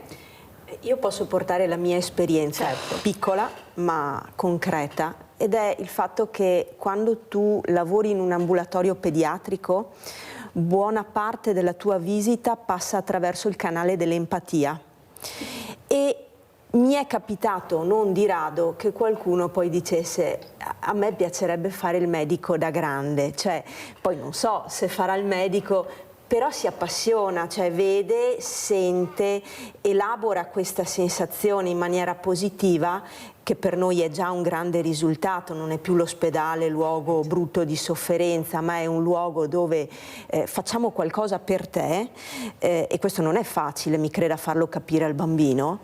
E poi questo viene elaborato in qualcosa di positivo, cioè vado a casa con qualcosa, capito? E questo si basa sia sul lavoro che noi facciamo in ambulatorio, ma sia su tutto un lavoro che non si vede ma è fondamentale, che è la rete. Cioè il mio primario prima accennava alla riunione fatta con i pediatri. Il pediatra ha il nostro riferimento, ci chiama, si confronta e una volta che si è confrontato con noi ci invia il paziente. Questo ci serve anche per approcciarci in maniera diretta e anche senza perdere troppo tempo, senza fare passi falsi nella cura del paziente. E una volta che noi l'abbiamo preso in carico, però, noi abbiamo tutta una serie di riferimenti anche con la pediatria, con la riabilitazione, parlo nel mio caso di quella dedicata al bambino, per cercare di dare un dopo. Cosa c'è dopo l'ospedale? Perché la salute non è l'ospedale, la salute è quello che c'è prima e quello che c'è dentro l'ospedale e quello che c'è dopo. Quindi una parte di prevenzione, una parte di monitoraggio per vedere se va tutto bene, una parte di cura che è l'ospedale per intervenire su quello che non sta andando bene e una parte dopo per ritornare, per quello che è possibile, ad avere il massimo dalla vita, ok? Quindi noi ci occupiamo della parte all'interno dell'ospedale, ma cerchiamo di renderla efficace coordinandoci col prima e col dopo. Allora, dottoressa Lelio, mi spiega come arrivano questi bambini quando entrano da voi? Come vede? Cosa vede nei loro occhi, in quelli dei loro genitori? Ma allora si vedono tante cose diverse, ok? C'è chi viene perché ha il dubbio, c'è chi viene perché magari ha una diagnosi ancora a livello prenatale, cioè prima di nascere è stata diagnosticata un'anomalia e quindi viene con quello, c'è chi viene perché sa che ha un problema e intende risolverlo con le opportune terapie. Si vedono diverse cose e vanno affrontate in maniera diversa. È ovvio che il dubbio riesco a dirimerlo spesso confortando il genitore, cercando di spiegare cosa posso fare, cosa non posso fare. Una diagnosi prenatale va presa ancora prima che questo bambino nasca e quindi bisogna spiegare ai genitori se nascerà questo bambino, quando nascerà, in che quadro ci troviamo. Io ti posso dipingere una cornice e all'interno di questa cornice costruiamo un percorso. Il pediatra in questo, o il neonatologo o il ginecologo che si occupa della diagnosi prenatale, ci invia il paziente e possono accedere direttamente al nostro ambulatorio con l'impegnativa come in qualsiasi ambulatorio, insomma. Dottoressa Lelio, vede la paura in queste persone che arrivano? La paura non si sa di cosa, ma prima cosa c'è la paura, chissà cosa mi dirà, cosa mi aspetterà. Poi la conoscenza e la spiegazione, vedi che questa paura si attenua, perché cominciano a capire il percorso che dovranno fare. Prego. Io la paura la vedo più che altro perché hanno confusione. Perché spesso ci si basa su internet, sull'ascolto dell'esperienza di qualcun altro, su delle informazioni che magari non sono calate sulla persona e quindi vengono, e il timore è perché hanno troppe informazioni, hanno un po' di confusione in testa, non sanno bene, qualcuno mi ha detto una cosa, qualcuno me ne ha detta un'altra, quindi io che cosa devo fare? Quindi in questo senso la paura sì. Paura. Mi fa piacere che l'abbia detto, dottoressa. Dottor Melchior, anche lei vede la paura su questi uomini, su queste persone, su questi ragazzi, ragazze che magari al momento viene diagnosticata una patologia molto importante. Io mi ricordo quel ragazzo, un paraolimpionico che ho avuto, che ha detto: sai Mirella, quando mi hanno detto che non avrei più camminato è stato terribile, perché in quel momento mi sono sentito un numero in una persona. Tanto è vero che lui ha fatto anche questo appello: cercate di capire e di sapere che quando noi sentiamo questo abbiamo bisogno della massima tenerezza. Ecco, io purtroppo, ha detto, sono stato sfortunato, non ho avuto questo accompagnamento, però so che ce ne sono tantissimi anche di bravi, però io vorrei che fosse una cosa per tutti, non che io fossi più fortunato o meno, perché per me è stato di un trauma unico. Poi l'ho superato, sono qua, grazie alla fisioterapia sono riuscito a capire che non c'era solo la bicicletta, ma c'erano anche altri sport, lui è diventato un campione con l'arco. Avrei mai immaginato, ha detto, però grazie anche alla fisioterapia mi hanno fatto ritornare a vivere. Ecco, non ci avrei mai pensato. Prego, dottor Melchior. Beh, questo è un caso, diciamo così, grave, no? Però noi vediamo casi anche, chiamiamoli normali, tutti i giorni. Quando ero molto giovane, faccio un esempio, che ero giovane medico e avevo iniziato a lavorare in ospedale, un vecchio aiuto mi disse questo: ricordati che il paziente che viene da te, anche se gli fa male solo un dito, per lui in quel momento è la cosa più importante che ci sia. Per cui, per noi è una cosa banale, però per lui è importante, per cui gli devi dare la giusta importanza e devi farti carico, devi togliergli le sue ansie. Noi dobbiamo caricarci delle ansie del paziente, questo dobbiamo fare. Torno al discorso precedente della comunicazione. E soprattutto dobbiamo essere degli ottimi ascoltatori. Sa cosa vedo io in tanti pazienti che vengono a farsi visitare? Visito parecchia gente nell'ambulatorio divisionale, anche in quello libero professionale. Vedo tanti, poi mi ringraziano e mi fa: guardi, lei mi ha lasciato parlare. No, io mi ascolto, perché tante volte, anche i casi difficili, la diagnosi la fa il paziente, perché non siamo mica che capiamo tutto subito, a volte si fa fatica. Io li faccio parlare, faccio ripetere la storia più volte, alla fine viene fuori quel dato che mancava. Per cui i pazienti spesso hanno bisogno di essere ascoltati, perché hanno ansie, preoccupazioni, timori. Magari sanno anche che cosa hanno, però vogliono essere un po' rassicurati, tranquillizzati, insomma. Non dirgli non c'è niente, è una roba da niente. No, assolutamente questo no, non va bene. Perché comunque anche la più piccola cosa, cioè, non è mai banale, può essere più semplice ma non banale, non c'è niente di banale a sto mondo, no? Noi dobbiamo semplificare e soprattutto dobbiamo farci carico delle loro preoccupazioni.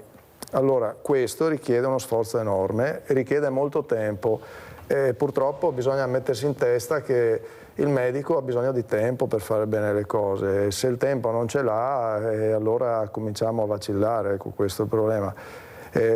Però la comunicazione, torno a ripetere, è la prima arma che abbiamo a disposizione ed è la fondamentale. Non facciamo mica tutto giusto, perché a volte anche noi facciamo fatica, scivoliamo, però dobbiamo recuperare perché abbiamo la possibilità di farlo. Grazie dottor Melchior. Allora abbiamo Sandra, poi da Padova, poi andiamo dal sindaco Mortandello. Prego Sandra.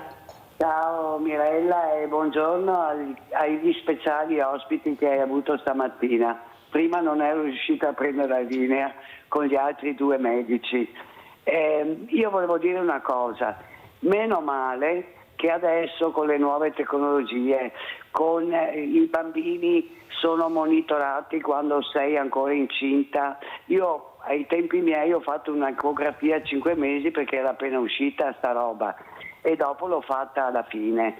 Però una volta nascevano in casa, dunque come facevano a sapere se erano sani, se avevano il sangue? Mio marito ha una malattia rara che su 6, uno sì, uno no, dei nervi, e l'hanno scoperta, fatalità, 50 anni fa. E non c'è cura, però porta non al cervello, però è una branca della sclerosi in definitiva, in maniera diversa. E allora ben venga. Io ho sempre avuto un bel rapporto con i pediatri, perché il pediatra che era alla scuola Carraresi di Padova, Pietro Grande, che purtroppo non c'è più, io conoscevo i figli perché eravamo un po' più o meno la stessa età, abitavamo vicini, e mi ricordo che faceva le visite a scuola a tutti i bambini. Poi è chiaro, finite le elementari, poi tante come io sono diventate mamme, si sono affidate di nuovo a questo medico e ha detto giusto il medico che hai a fianco, l'ascolto, le domande, perché già le mamme sono ansiose, inutile, anche la più, cioè io ho visto poche mamme fredde che vabbè, forse una volta perché non c'erano ti fai male, va bene, ti do il bacino e passa tutto. Era così. Io avevo le ginocchia sbucellate continuamente e mia mamma non è che si preoccupava tanto, però erano altri anni. Grazie Sandra, devo interrompere, se no non ce la faccio, abbiamo tanti ospiti, sei stata molto chiara e ti ringrazio anche della telefonata e capite anche le eccellenze che vi metto a disposizione grazie alla loro presenza alla mattina, perché l'importante è anche ascoltare, dobbiamo ascoltare, non solo sentire, dobbiamo ascoltare e capire quello che dicono. Allora, Sindaco Mortandello, poi il cerino passa sempre a voi, giustamente voi avete un cerino pesante perché avete la coperta sempre corta, una coperta che non vi dà la possibilità di intervenire e veramente di fare quello che avreste anche piacere di fare, però purtroppo è una popolazione diversamente giovane, quasi sempre che bussa alle vostre porte, o famiglie in difficoltà, e questo veramente è un momento molto difficile, abbiamo 6 milioni di poveri. Ecco, prego Sindaco Mortandello. Sì, infatti vediamo che in tanti comuni non si trovano neanche più candidati a sindaco, questa è la realtà. Però torno un attimo sul coinvolgimento dei giovani, perché ad esempio io cito l'esperienza che abbiamo fatto a Montegrotto Terme, dove abbiamo riscontrato che i centri di aggregazione storici come i patronati non funzionano più per svariati motivi, quindi abbiamo investito parecchie risorse per fare un centro di aggregazione giovanile dove a questi giovani, che sono seguiti da degli educatori, perché poi i giovani non possono essere seguiti a caso, vengono date delle motivazioni, vengono fatti dei lavori con l'auspicio che poi questa responsabilità civica continui nel tempo. Però Mirella, io quello che vorrei lanciare come messaggio, attenzione ad accusare sempre la politica, i sindaci, il presidente della regione, del governo, di non ottemperare verso i giovani, perché un ruolo determinante ce l'hanno anche le famiglie. Ti cito l'esempio mio. Mio nonno ha fondato l'Avis di Montegrotto Terme. Io a 6 anni ero già dentro alla sede dell'Avis che davo una mano per quanto potessi fare. Io questo approccio dei nonni di oggi rispetto ai nipotini come era una volta non lo vedo, ed è brutto da dire, ma è la verità. Quindi anche la famiglia, quando il nonno va in ospedale e torna a casa, il primo che deve seguire il nonno è il nipote, non chiamare il sindaco o i servizi sociali. La famiglia è il primo baluardo per la tutela soprattutto di chi ha più anni. Solo che in questa fase storica, se non va lo sciacquone del bagno, si chiama il sindaco. Questa è la realtà che io riscontro ogni giorno. Noi ovviamente diamo una mano anche a chi ha lo sciacquone rotto, però attenzione, perché ognuno, se fa la propria parte nella società, la società funziona bene. Se qualcuno invece crede sempre che ci sia qualcun altro, la politica, il sindaco, l'assessore a darti la mano, tante volte resta a terra, e questo dobbiamo evitarlo con l'educazione che nasce appunto a scuola. Ecco, mi sentivo di dirti questo perché troppo spesso si accusano le istituzioni di non fare il proprio dovere, quando in realtà tutti dovrebbero compartecipare all'educazione, alla sensibilizzazione e non a adoperarsi solo quando si ha un ritorno economico, perché tanti ragazzi della mia età, parlo dai 35 ai 45 anni, hanno dei lavori dove prendono 1.000-1.200 euro al mese, che quando tornano a casa vivono una sorta di depressione, che vincono grazie al volontariato. Quindi dobbiamo veramente ridare dignità alle persone, e quando una persona vive felice, ha un lavoro che gli dà una dignità anche retributiva, partecipa più volentieri a contribuire a limitare i problemi della società. Quindi siamo tutti chiamati a responsabilità. L'invecchiamento, come dicevi tu, è una costante. Abbiamo visto che i dati demografici, se non fosse per gli immigrati, sarebbero praticamente dovremmo chiudere tutte le scuole nei prossimi 10-15 anni. Quindi resta da fare anche una sensibilizzazione perché le famiglie possano tornare a fare figli, ma finché non c'è un lavoro che possa portare un reddito degno, c'è anche meno motivazione nel fare figli. Ma io ricordo sempre che a inizio secolo i nostri nonni e bisnonni non avevano niente da mangiare e comunque facevano tanti figli, quindi anche l'aspetto economico è secondario. C'è bisogno veramente di rivedere le priorità che la nostra società ci impone, sapendo che finché c'è qualcuno che vive nel bisogno e che è solo, non saremo una società degna di essere chiamata società. Allora, caro sindaco, io ho un emporio solidale e oggi siamo là e anche domani, e abbiamo quasi 500 persone da sfamare tutti i mercoledì. Sono quasi tutti diversamente giovani, però da 2 anni si sono avvicinati famiglie, marito e moglie che lavorano tutti e due e che non ce la fanno arrivare a fine mese. Fermo. Allora, lei mi spiega cosa sta facendo la politica per aiutare queste famiglie, che non si aumentano gli stipendi, che non c'è un investimento sulla famiglia, e questi ragazzini come crescono? Cosa hanno bisogno questi ragazzini? Vanno a scuola questi ragazzini, cosa vedono? I compagni che hanno le scarpe firmate, la maglietta firmata. Chi non ha provato questo? Tutti l'abbiamo provato, non è cambiato il mondo, sindaco. È il modo che ci è approcciato, ecco, questo business pazzesco, che è questo messaggio che tu devi essere uguale agli altri. Perciò se io no ho quelle scarpe me le procuro in qualche maniera. Questa è la verità. E allora cosa succede? Succede che la politica dice ma non è mica tutta colpa nostra, è colpa della società che non sa fare comunità. No, non ci sto. Il problema è che non si è investito sulla famiglia, adesso è tardi. Perché i ragazzi, non sono i ragazzi di una volta che dice lei, la famiglia con 10 figli, i genitori che sapevano fare i genitori, i figli che crescevano bene. Abbiamo ragazzi che forse stanno vedendo molto più in là di quello che vede la politica. Vorrebbero un ambiente sano, vorrebbero poter studiare, vorrebbero poter fare sport, vorrebbero avere dei luoghi di aggregazione che non ci sono.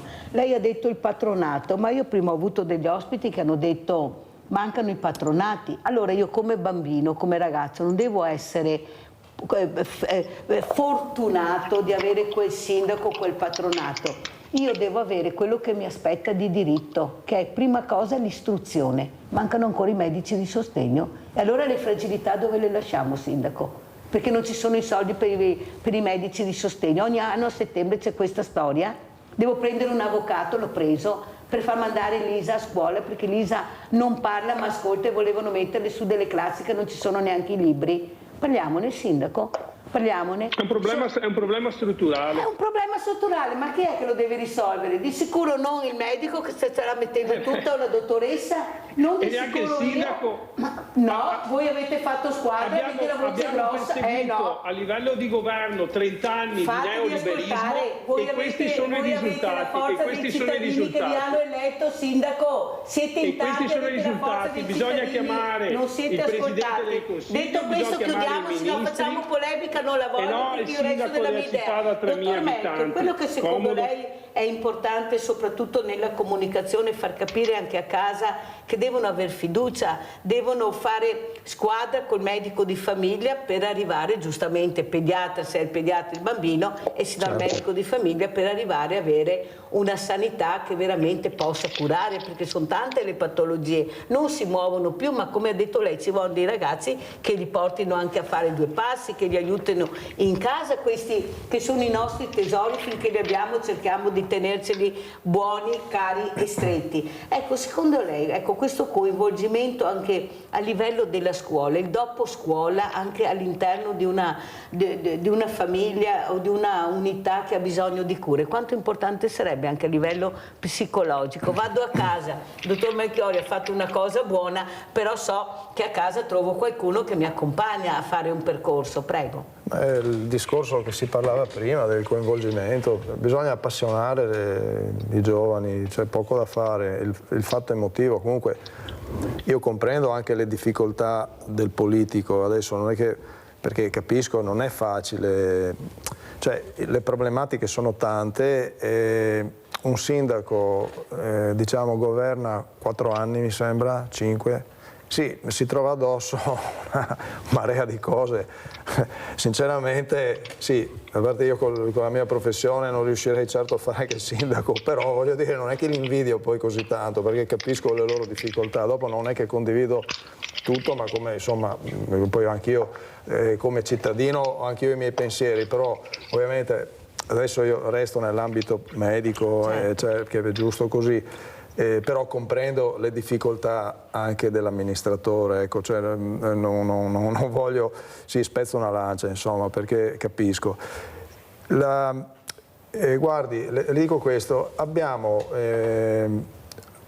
da noi vengono dalle scuole superiori a fare una settimana di tirocinio.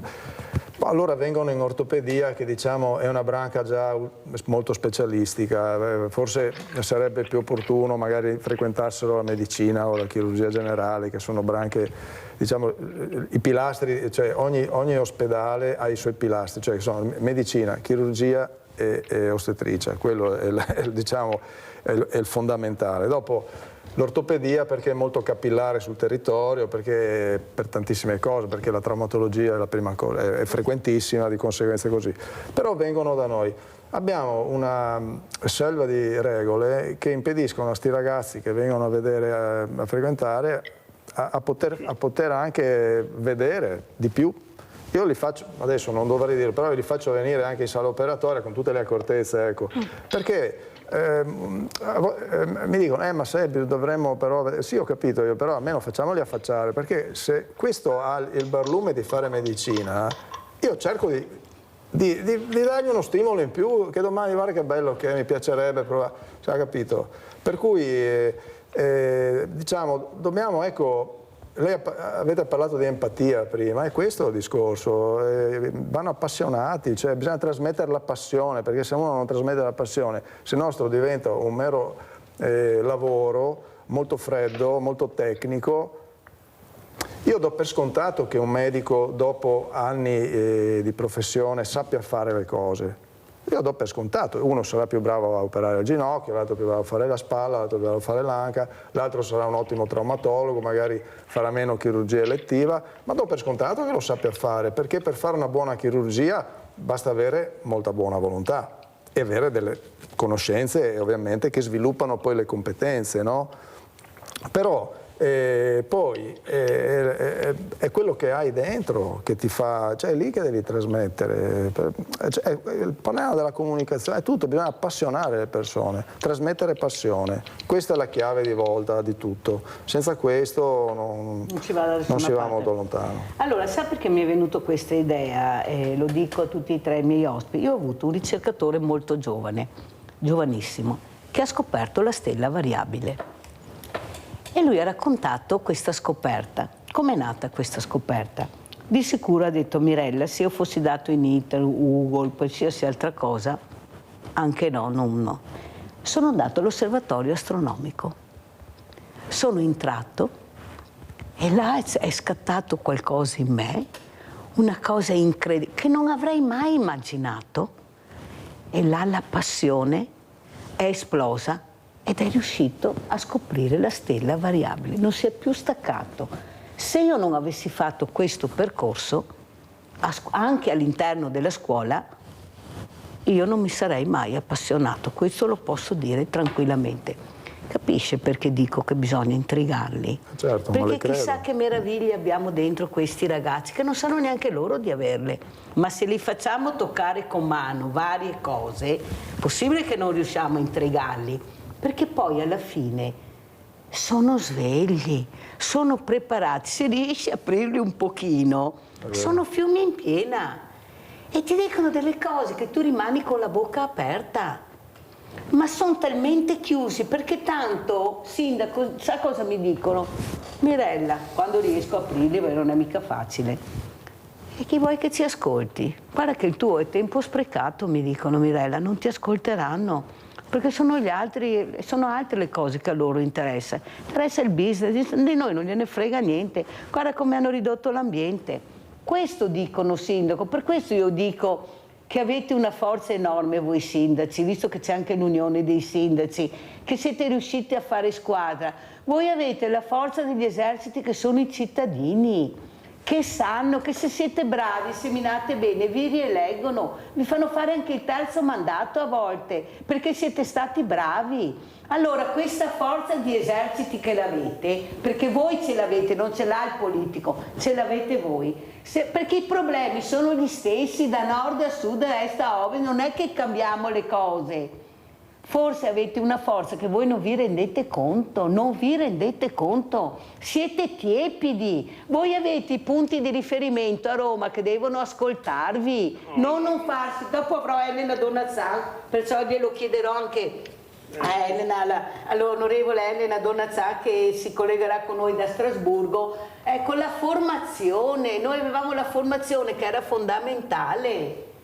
Ecco, questi istituti anche tecnici, no, non si può più andare all'istituto tecnico, ma cosa stanno dicendo? Che magari forse era l'istituto che magari vi intrigava anche di più. Capisce, Sindaco, che forse dovete essere un po' più rock e meno leggeri? Questa è un'idea mia. Gianfranco Valeri da Cessato, poi andiamo, vai Gianfranco.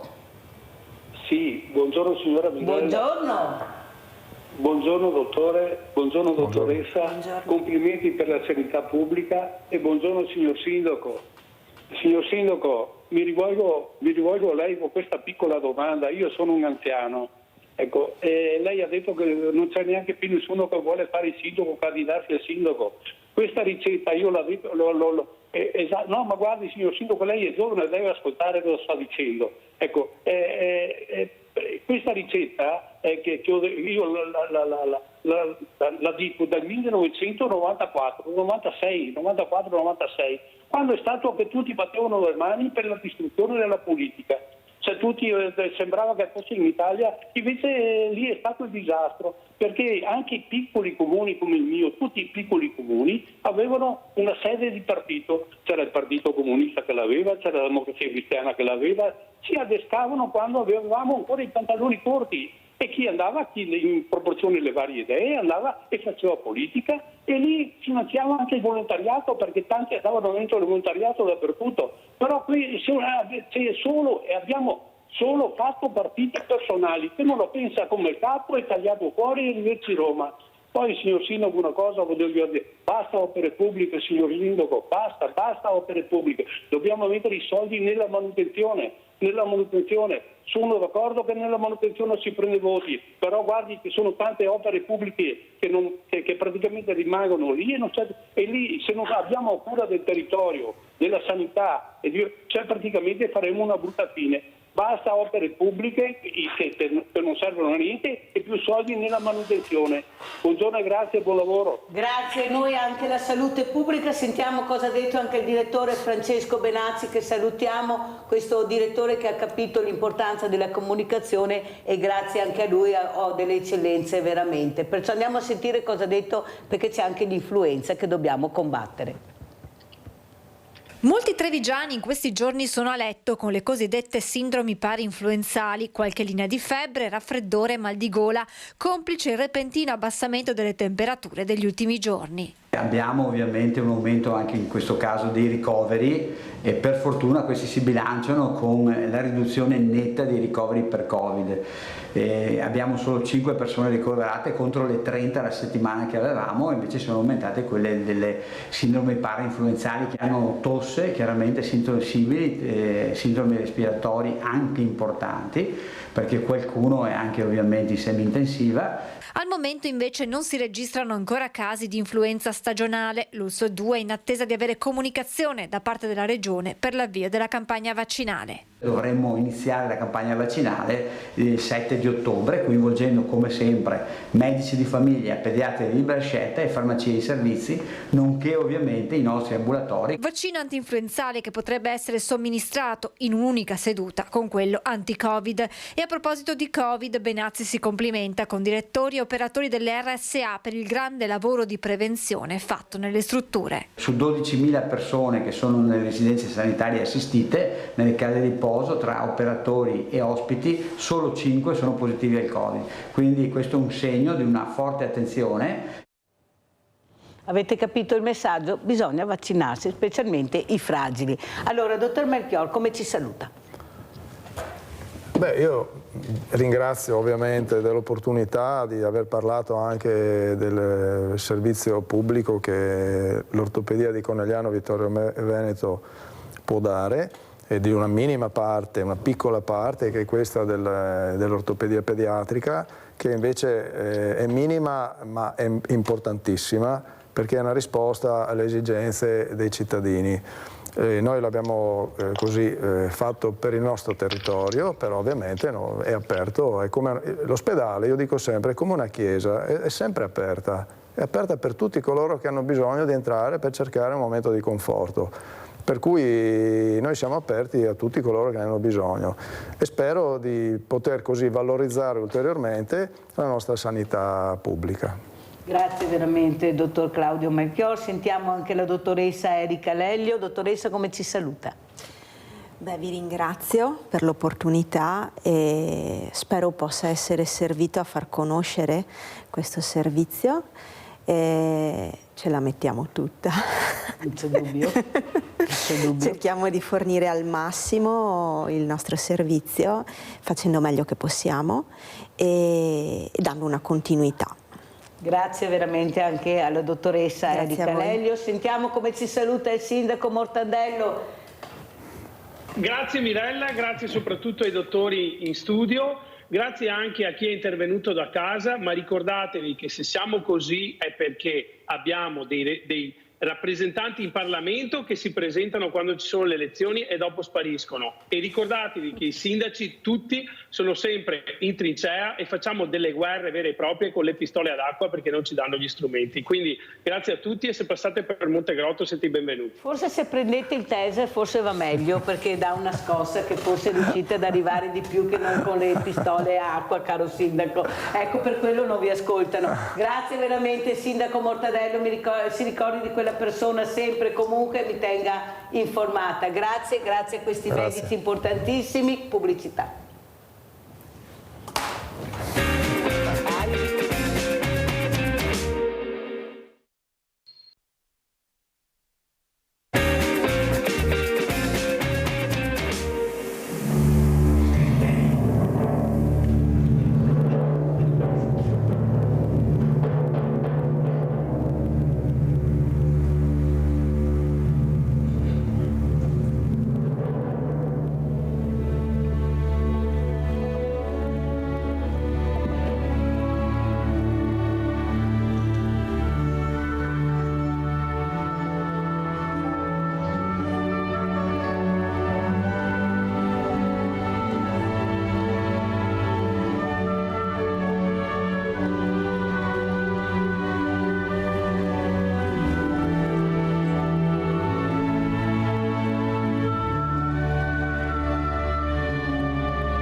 Sinfonie di un dono di questa meravigliosa orchestra dei musicisti veneti abbiamo accolto e accogliamo l'onorevole Elena Donazzan. Onorevole, mi dica che non l'abbiamo accolta bene questa mattina?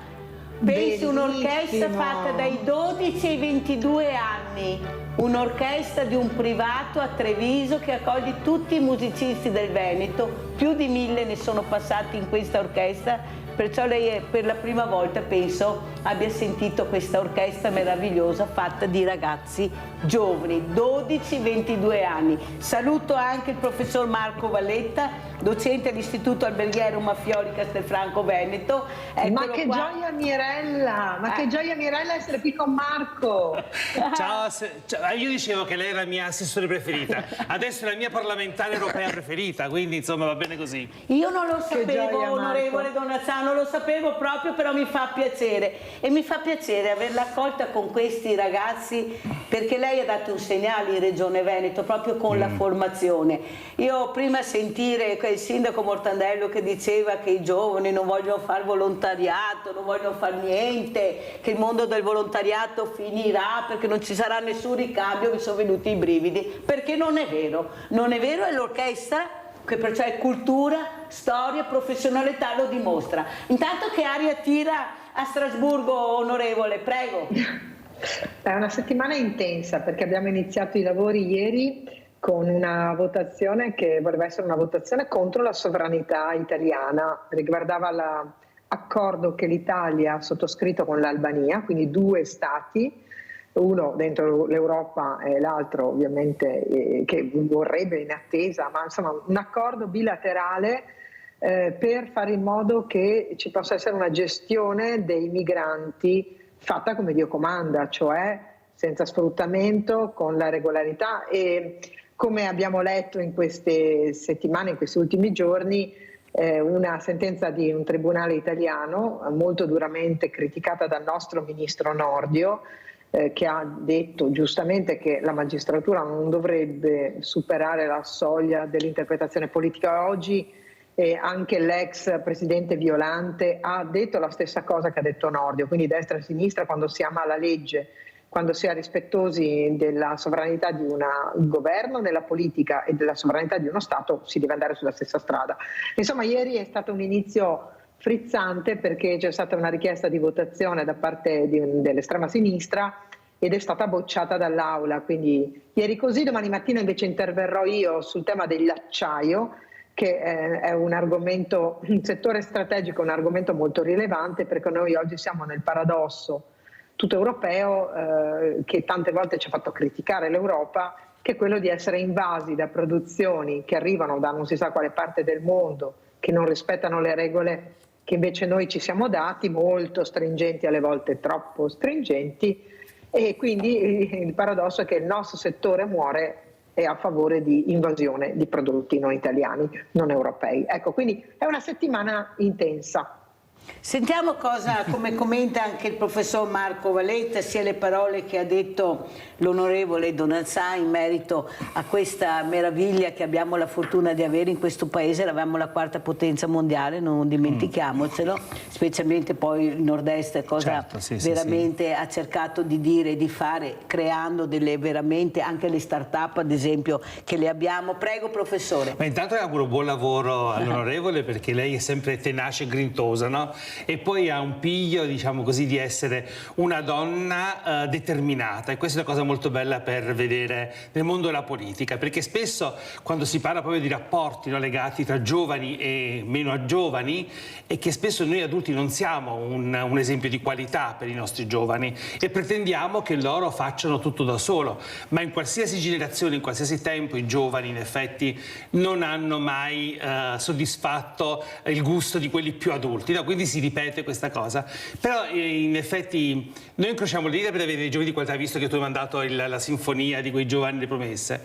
E poi in merito a quello che ha detto l'onorevole, c'è una cosa molto interessante che stamattina ho sentito per radio, che il nostro ministro della giustizia ha proprio sottolineato che il testo della Comunità Europea riferito proprio all'episodio era scritto in francese e probabilmente alcuni esponenti della magistratura comprendevano poco il testo francese, quindi ci sarà anche lì una bella lotta, molto da parlarne. Mi dica se ho sbagliato, onorevole. Prego, onorevole Donazzà, in merito a quello che ha detto il professor Valletta. No, il professor Valletta ha detto tutte cose molto giuste, perché lui, se posso restituire, sembra che non sembra insomma una risposta dovuta, ma una risposta voluta. Io in questi 19 anni di vita meravigliosa che ho fatto come assessore all'istruzione e alla formazione al lavoro del Veneto, ho incrociato lo sguardo di docenti straordinari, appassionati, innamorati del loro lavoro, capaci di trasmettere, quindi con una funzione pedagogica che non è solo una funzione didattica. Ecco, il professor Valletta è uno di questi. Assume in sé delle competenze tecniche di grandissimo valore, lui è anche parte della Nazionale dei Cuochi, è uno stimato professionista. Sappiate che mi ha fatto mangiare la prima pasta cotta senza l'acqua. Buonissima peraltro, ma lui insomma. E poi Mirella ci facciamo dare la ricetta, ma sono certa che non riusciremo a farla così. Ma quello che volevo dire è che accanto alle competenze tecniche il professor Marco Valletta assume il suo ruolo che secondo me è quello prevalente quando parliamo di adulti di riferimento nel mondo della scuola e della formazione, cioè l'essere una figura pedagogica. I ragazzi non sono buoni o cattivi, i ragazzi sono buoni per natura in origine. Hanno bisogno di essere accompagnati, bisogna tendere loro la mano e farlo nel modo giusto. Bisogna dare anche regole dure, non vuol dire essere buonisti, essere buoni, vuol dire avere a cuore la bontà del progetto che tu gli offri di vita. E bisogna essere duri quando serve. Oggi in questa società invece la ribellione, la disobbedienza, il non rispetto delle regole stanno dando, come ha detto il professor Valletta, anche riferimenti che diamo noi adulti principalmente, sbagliati. Ecco, io ho sempre creduto che il tema dell'istruzione e della formazione fosse la pietra miliare, la pietra d'angolo per la costruzione di una società. E ho trovato rispondente in questo tantissimi docenti. A me fa piacere, Mirella, che tu oggi ponga così in questo dialogo tra noi un professore di questo tipo, perché bisogna dare speranza a chi ci guarda. Questa mattina con tutta probabilità avremo ad ascoltarci nonni e nonne, genitori che speriamo insomma siano solo temporalmente a casa perché non c'è lavoro o perché stanno vivendo qualche momento di difficoltà, ma che passi. Speriamo non troppi ragazzi, perché significa che non sono a scuola. Ecco, sì, che invece è la loro funzione. Però questa mettere in vetrina, perché una televisione, la tua in particolare, serve a questo, no? Far dibattere, discutere e mettere in bella mostra. Ciò che di buono c'è, l'hai fatto prima con quella bellissima orchestra, molti non lo possono sapere, ma quanti non sanno qual è l'immane lavoro che fanno i docenti? Qual è il compito mio? Lo è stato e lo è ancora oggi. Fare in modo che loro siano valorizzati per il lavoro straordinario che fanno. Fare in modo che sia più semplice possibile, più facilitato il loro compito e mettersi sempre al loro fianco. Ecco, io credo che questo sia la risposta che voglio dare al professor Valletta nelle sue riflessioni, perché non solo le condivido, ma nel rispetto dei ruoli di ciascuno è l'importanza di una società che riesce a camminare insieme. Allora io l'altro ieri ho avuto proprio la dirigente del Fermi con un insegnante, perciò stiamo parlando di più di 1200 ragazzi e bisogna sentire con quanta passione stanno cercando di svolgere il loro lavoro, professor Valletta, nel senso di ascoltare questi ragazzi e di capire quale percorso per loro è migliore. Siete voi che fate questo, siete voi che state cercando di riuscire a capire cosa c'è all'interno di ogni ragazzo per fare un percorso anche alternativo, diverso magari da quello che pensano loro. Prego. Se noi dovessimo pensare che la scuola potesse risolvere, diciamo così, tutti i problemi, sia un po' difficile. Occorre sempre lavorare, dico sempre, a 4 mani, a 8 mani. La cultura dell'esempio è una cultura che va al di là dell'edificio scolastico, è un esempio familiare, è un esempio sociale, è un esempio della scuola, un esempio della politica, no? Perché bisogna anche riconoscere l'autorevolezza di chi poi è coerente. Ora, l'onorevole prima parlava di rigore, no? Di severità a volte, no? E ci vuole questa coerenza della severità, cioè il fatto che un sì o un no a volte hanno un loro valore piuttosto che tanti sì lascivi, no? Questi mi.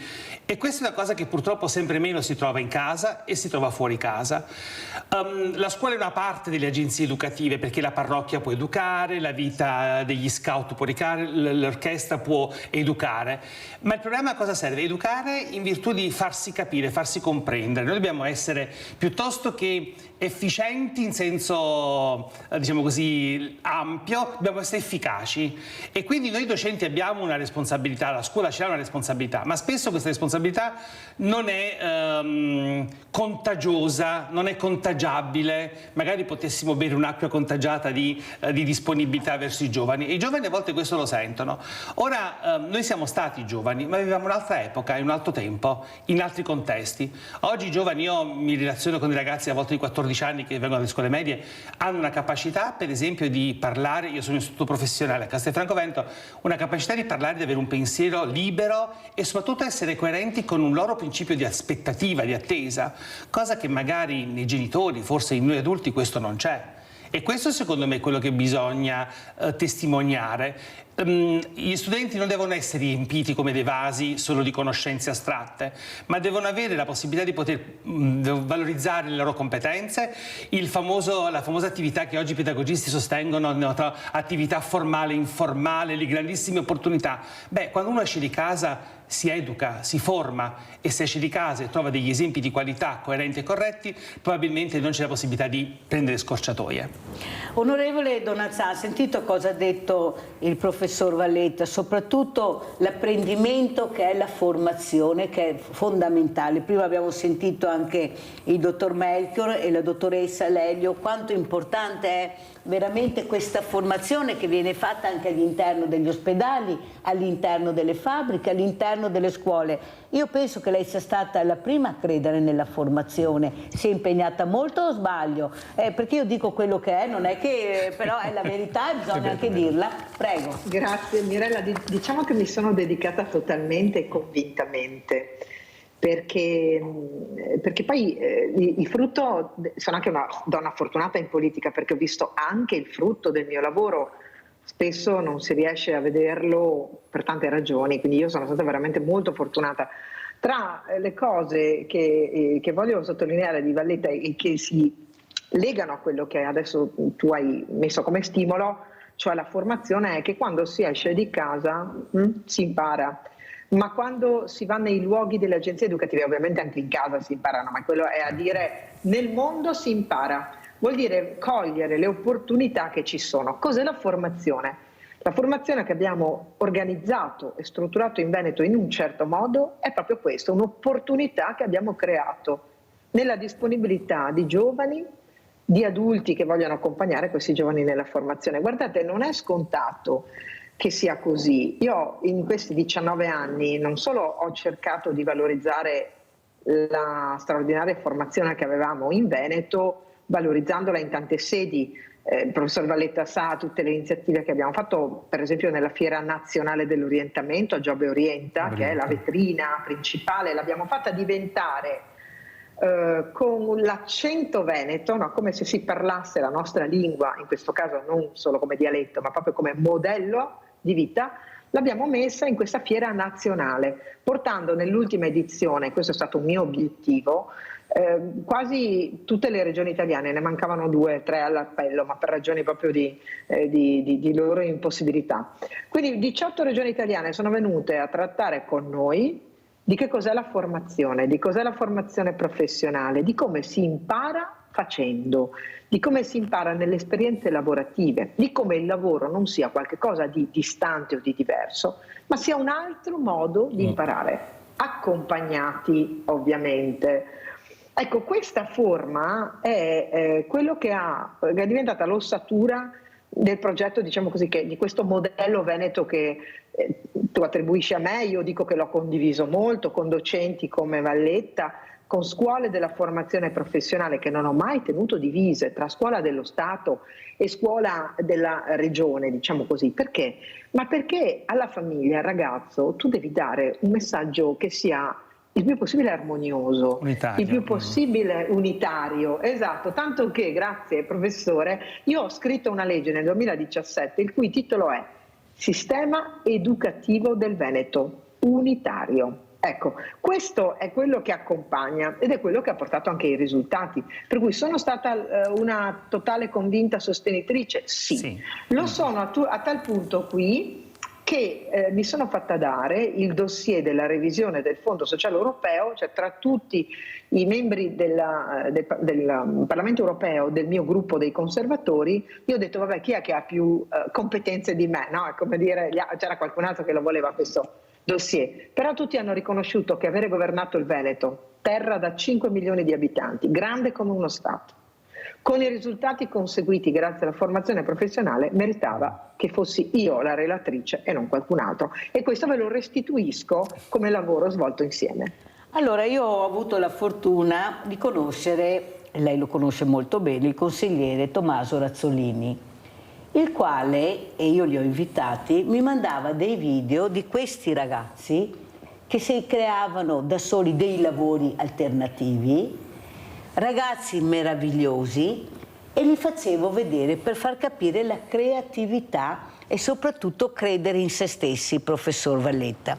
Questo è stato per loro molto importante perché hanno capito che qualcuno li stava guardando, ecco, stava valorizzando il lavoro che loro facevano, ed è un premio che loro quasi quasi si sentivano di aver ricevuto, perché questi ragazzi bisogna anche premiarli nel momento che si applicano, nel momento che credono in se stessi, bisogna supportarli. O sbaglio, professor Valletta? Allora, io mi allaccio sempre ai tuoi spunti, a quello che ha detto l'onorevole. Allora, è fondamentale una cosa, il concetto più importante è rendere protagonista il giovane in virtù di tante opportunità che lui può avere. La scuola e la formazione in generale, no? L'idea di pensare ad un'opportunità, una palestra di apprendimento, no? Quindi così coinvolgiamo tutte le scuole, tutte le realtà che fanno questo, servono ai giovani perché si possono mettere in gioco, e questa è una grandissima forza, il coinvolgimento.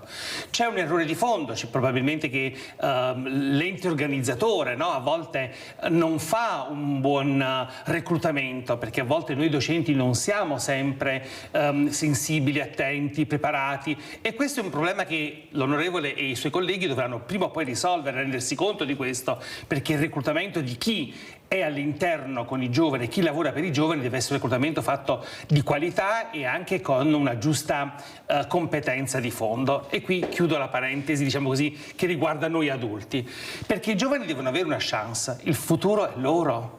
Noi qui abbiamo dato e siamo di passaggio. Io nel mio caso, diciamo così, ho dato, ho fatto, avrò sbagliato anche, però vado via. Il mondo adesso è dei giovani. I giovani devono avere più frecce nella loro scocca da lanciare un domani, perché si competono non più con un territorio veneto, ma con l'Europa. Non voglio dire con il mondo, ma con l'Europa. È una grandissima opportunità. I nostri ragazzi hanno grandissime capacità anche con i social, con l'intelligenza artificiale. Hanno grandissime opportunità che possono sfruttare a loro vantaggio. Noi dobbiamo dargli questi strumenti con qualità, seguendoli, ma educandoli all'autonomia e alla scelta consapevole delle loro azioni.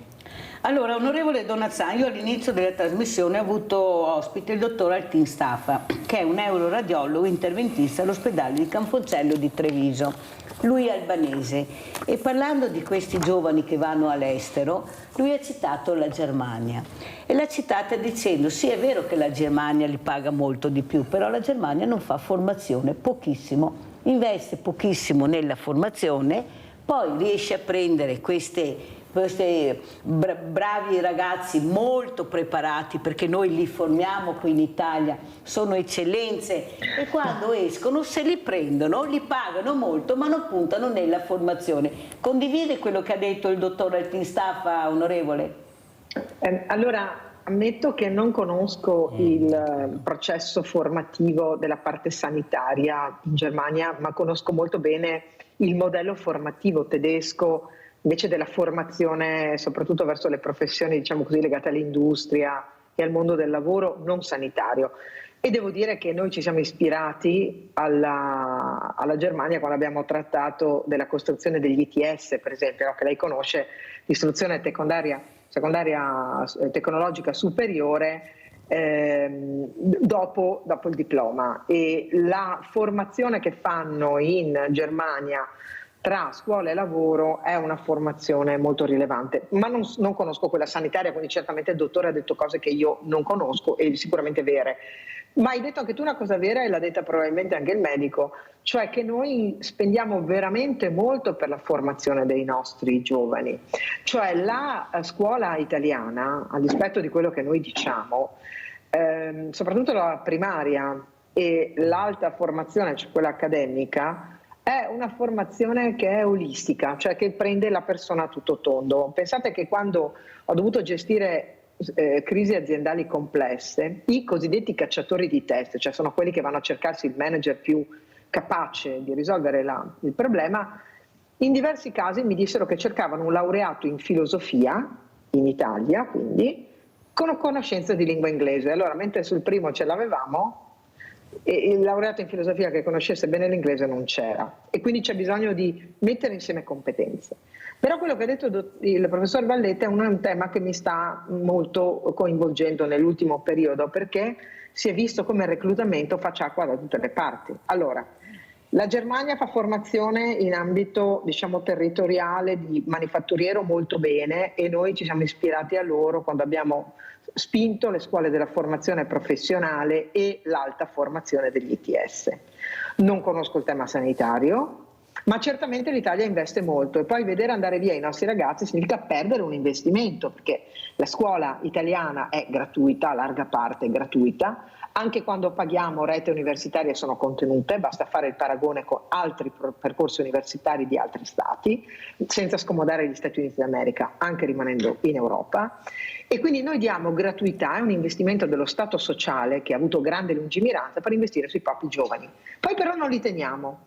E io credo che le cose siano due. Una, che continuiamo a parlare male dell'Italia. Se io continuo a dire che va tutto male, che devono andare via, che devono...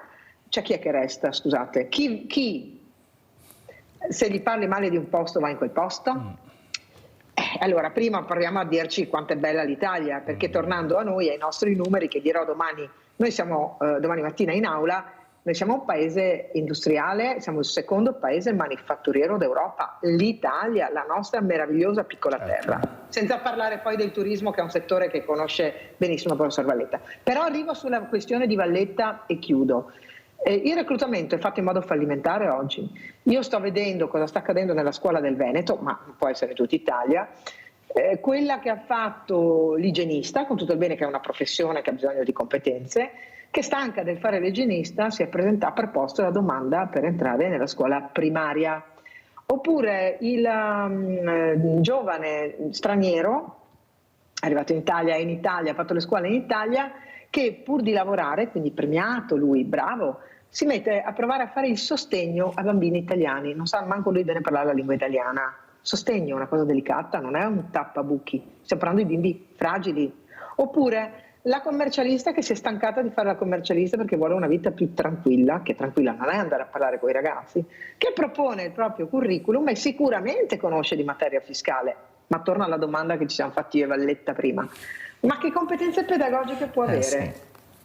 È quello che ci chiediamo anche noi, onorevole Donadà, non solo nella scuola ma anche in altri settori. Professor Valletta, ma allora cosa si può fare? Anche la scuola come può intervenire, soprattutto anche con questi ragazzi che hanno bisogno di essere presi per mano? Non c'è niente da fare, da soli non ce la faranno mai, non sanno ancora chi sono e quanto potenziale hanno dentro di loro. La scuola può fare questo, però bisogna trovare anche gli insegnanti giusti. Allora, è vero, però una cosa che mi attacco all'onorevole è il concetto del filo rosso. L'Italia è un paese meraviglioso, l'Italia è, come dice una nota cantata castellana, è come un vecchio comono lungo e stretto con tanti cassetti da scoprire, perché il valore dell'Italia è proprio questo. Noi abbiamo una testimonianza legata ad un territorio, a microterritori che fanno grande il nostro paese. Spesso noi, per un fatto culturale, noi italiani non amiamo parlare bene di noi, pensiamo sempre che gli altri sono migliori di noi, non l'ho mai capito. Io ho un grandissimo senso di autostima,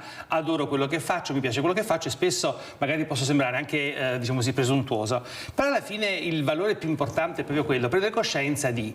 Allora, c'è un problema legato a, come ha detto anche l'assessore che ho sottolineato io, il reclutamento, però ci sono le leggi che lo permettono, per cui le condizioni che ha citato lei qualcuno le ha fatte, gliele ha messe lì, e la situazione spesso non è felice. Lei consideri che io vivo in una scuola che comunque ha dei problemi legati ad una territorialità, una scuola che nasce, che ha un plesso a Pieve del Grappa, una Montebelluna e una Castelfranco, piuttosto che avere un unico edificio con 5 piani dove si sta comodi, i docenti devono fare un po' di sacrificio per spostarsi e spesso questa condizione non c'è. Però la scuola è legata ad un territorio che permette ai ragazzi con difficoltà di raggiungere comunque una scuola, quindi la scuola è un fatto sociale importante, quindi ci vorrebbe il riconoscimento di noi docenti di dire: se c'è la prima A c'è il posto di lavoro per 14 docenti, se non ci fosse la prima A io andrei a fare altro, no? Ritornare a fare l'igienista piuttosto che allora altro. Senta, professor Valletta, siccome il tempo corre, lo dico anche all'onorevole Donazzan purtroppo, cosa chiederebbe proprio come professore Marco Valletta all'onorevole Donazzan, visto che veramente si sta occupando di temi molto delicati, ecco, la formazione veramente che è a 360 gradi? Allora, lei ha detto una cosa prima all'onorevole, il concetto di unitarietà della formazione. A me piacerebbe che l'esempio Veneto per molti aspetti potesse essere un esempio italiano, no? Ci sono le regioni importanti come il Veneto, la Lombardia, la stessa Emilia Romagna che hanno fatto le cose molto intelligenti. Purtroppo queste cose non si vedono in tutta Italia, no? E questo dobbiamo prendere coscienza, perché la realtà formativa e educativa del Veneto ha una caratteristica che probabilmente in altre regioni non è similare. Allora sentiamo come risponde l'onorevole Elena Donazzan, che poi salutiamo. Grazie, perché vado in aula a votare e concordo pienamente con quel che ha detto ora il professor Valletta. Io ho sempre parlato di modello Veneto proprio perché ha delle caratteristiche ed è vero che l'abbiamo condiviso in questi lunghi anni di mia presenza, soprattutto all'interno della conferenza Stato-Regioni. Ho provato proprio a far penetrare questo modello anche in altri contesti. La Lombardia era già avanti, il Friuli Venezia Giulia che l'aveva abbandonato lo ha riadottato, l'Emilia Romagna che era molto più spostata sulla parte statuale ha cominciato a comprendere quale fosse la rilevanza della formazione, il Piemonte aveva una sua storia, insomma ci siamo allargati, la Liguria, quando c'è stata anche la collega Cavo che oggi è deputato come assessore regionale, ha deciso di muoversi, e quando la Toscana aveva la collega Grieco, docente bravissima, importante, iniziò a fare formazione professionale e quindi questo ha iniziato negli anni, se mi guardo indietro, ad avere una crescita, però va strutturata, e avete ragione, sono le leggi che definiscono la modalità, il modello, poi a partire, voglio dire, dal reclutamento per arrivare poi a che tipo di modello c'è. Intanto si è sdoganato il fatto che il lavoro, l'esperienza, la formazione, l'alternanza scuola-lavoro, chiamata in un altro modo, no? Si chiama con un acronimo, ma esatto, fosse dentro il progetto educativo, quindi un progetto educativo non solo fatto di didattica semplice o teorica o frontale, e questo è già un passo avanti.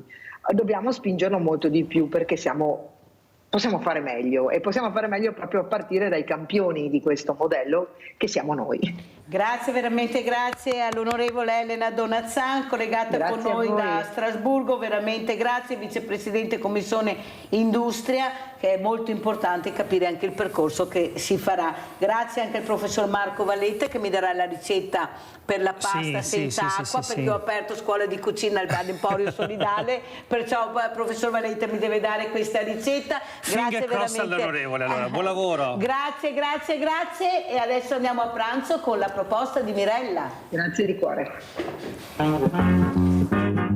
Gnocchi di Arnaldo alla romana.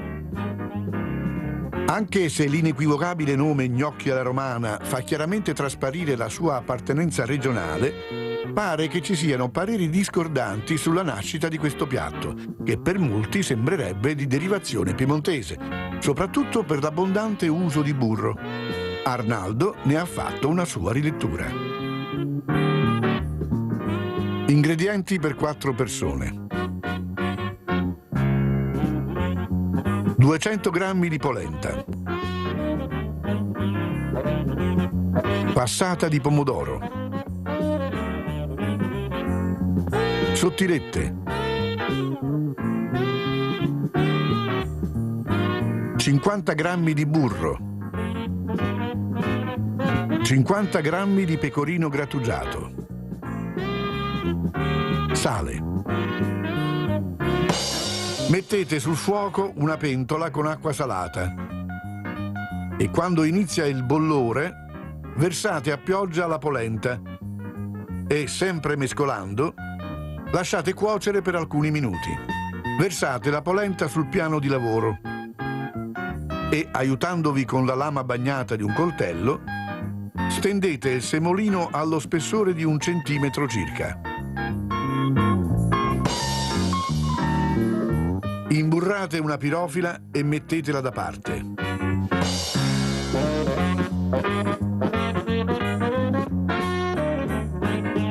Con il bordo di un bicchiere del diametro di 4 centimetri ritagliate tanti dischetti.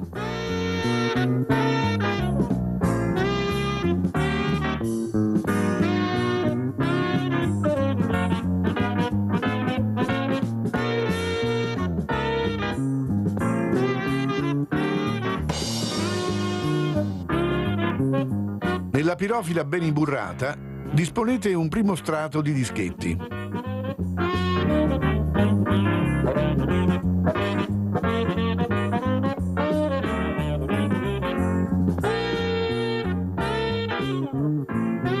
Conditeli con la passata di pomodoro.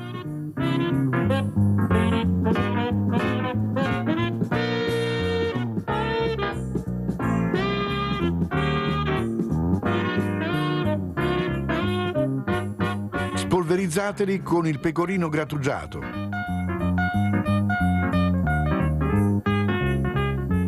Distribuite alcuni fiocchetti di burro .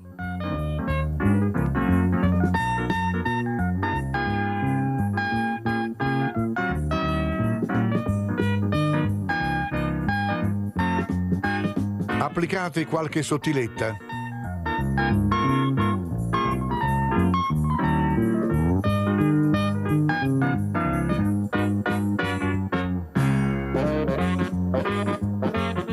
E proseguite così con altri strati fino a esaurimento.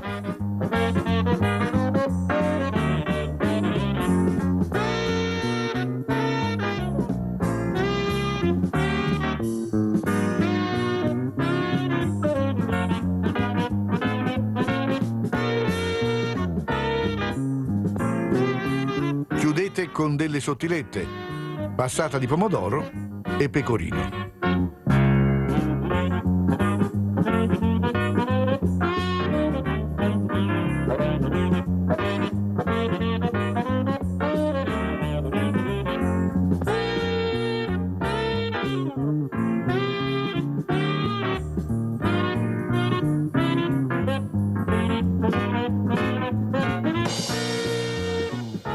Fate gratinare in forno preriscaldato a 200 gradi per un quarto d'ora o fino a quando la superficie diventa dorata.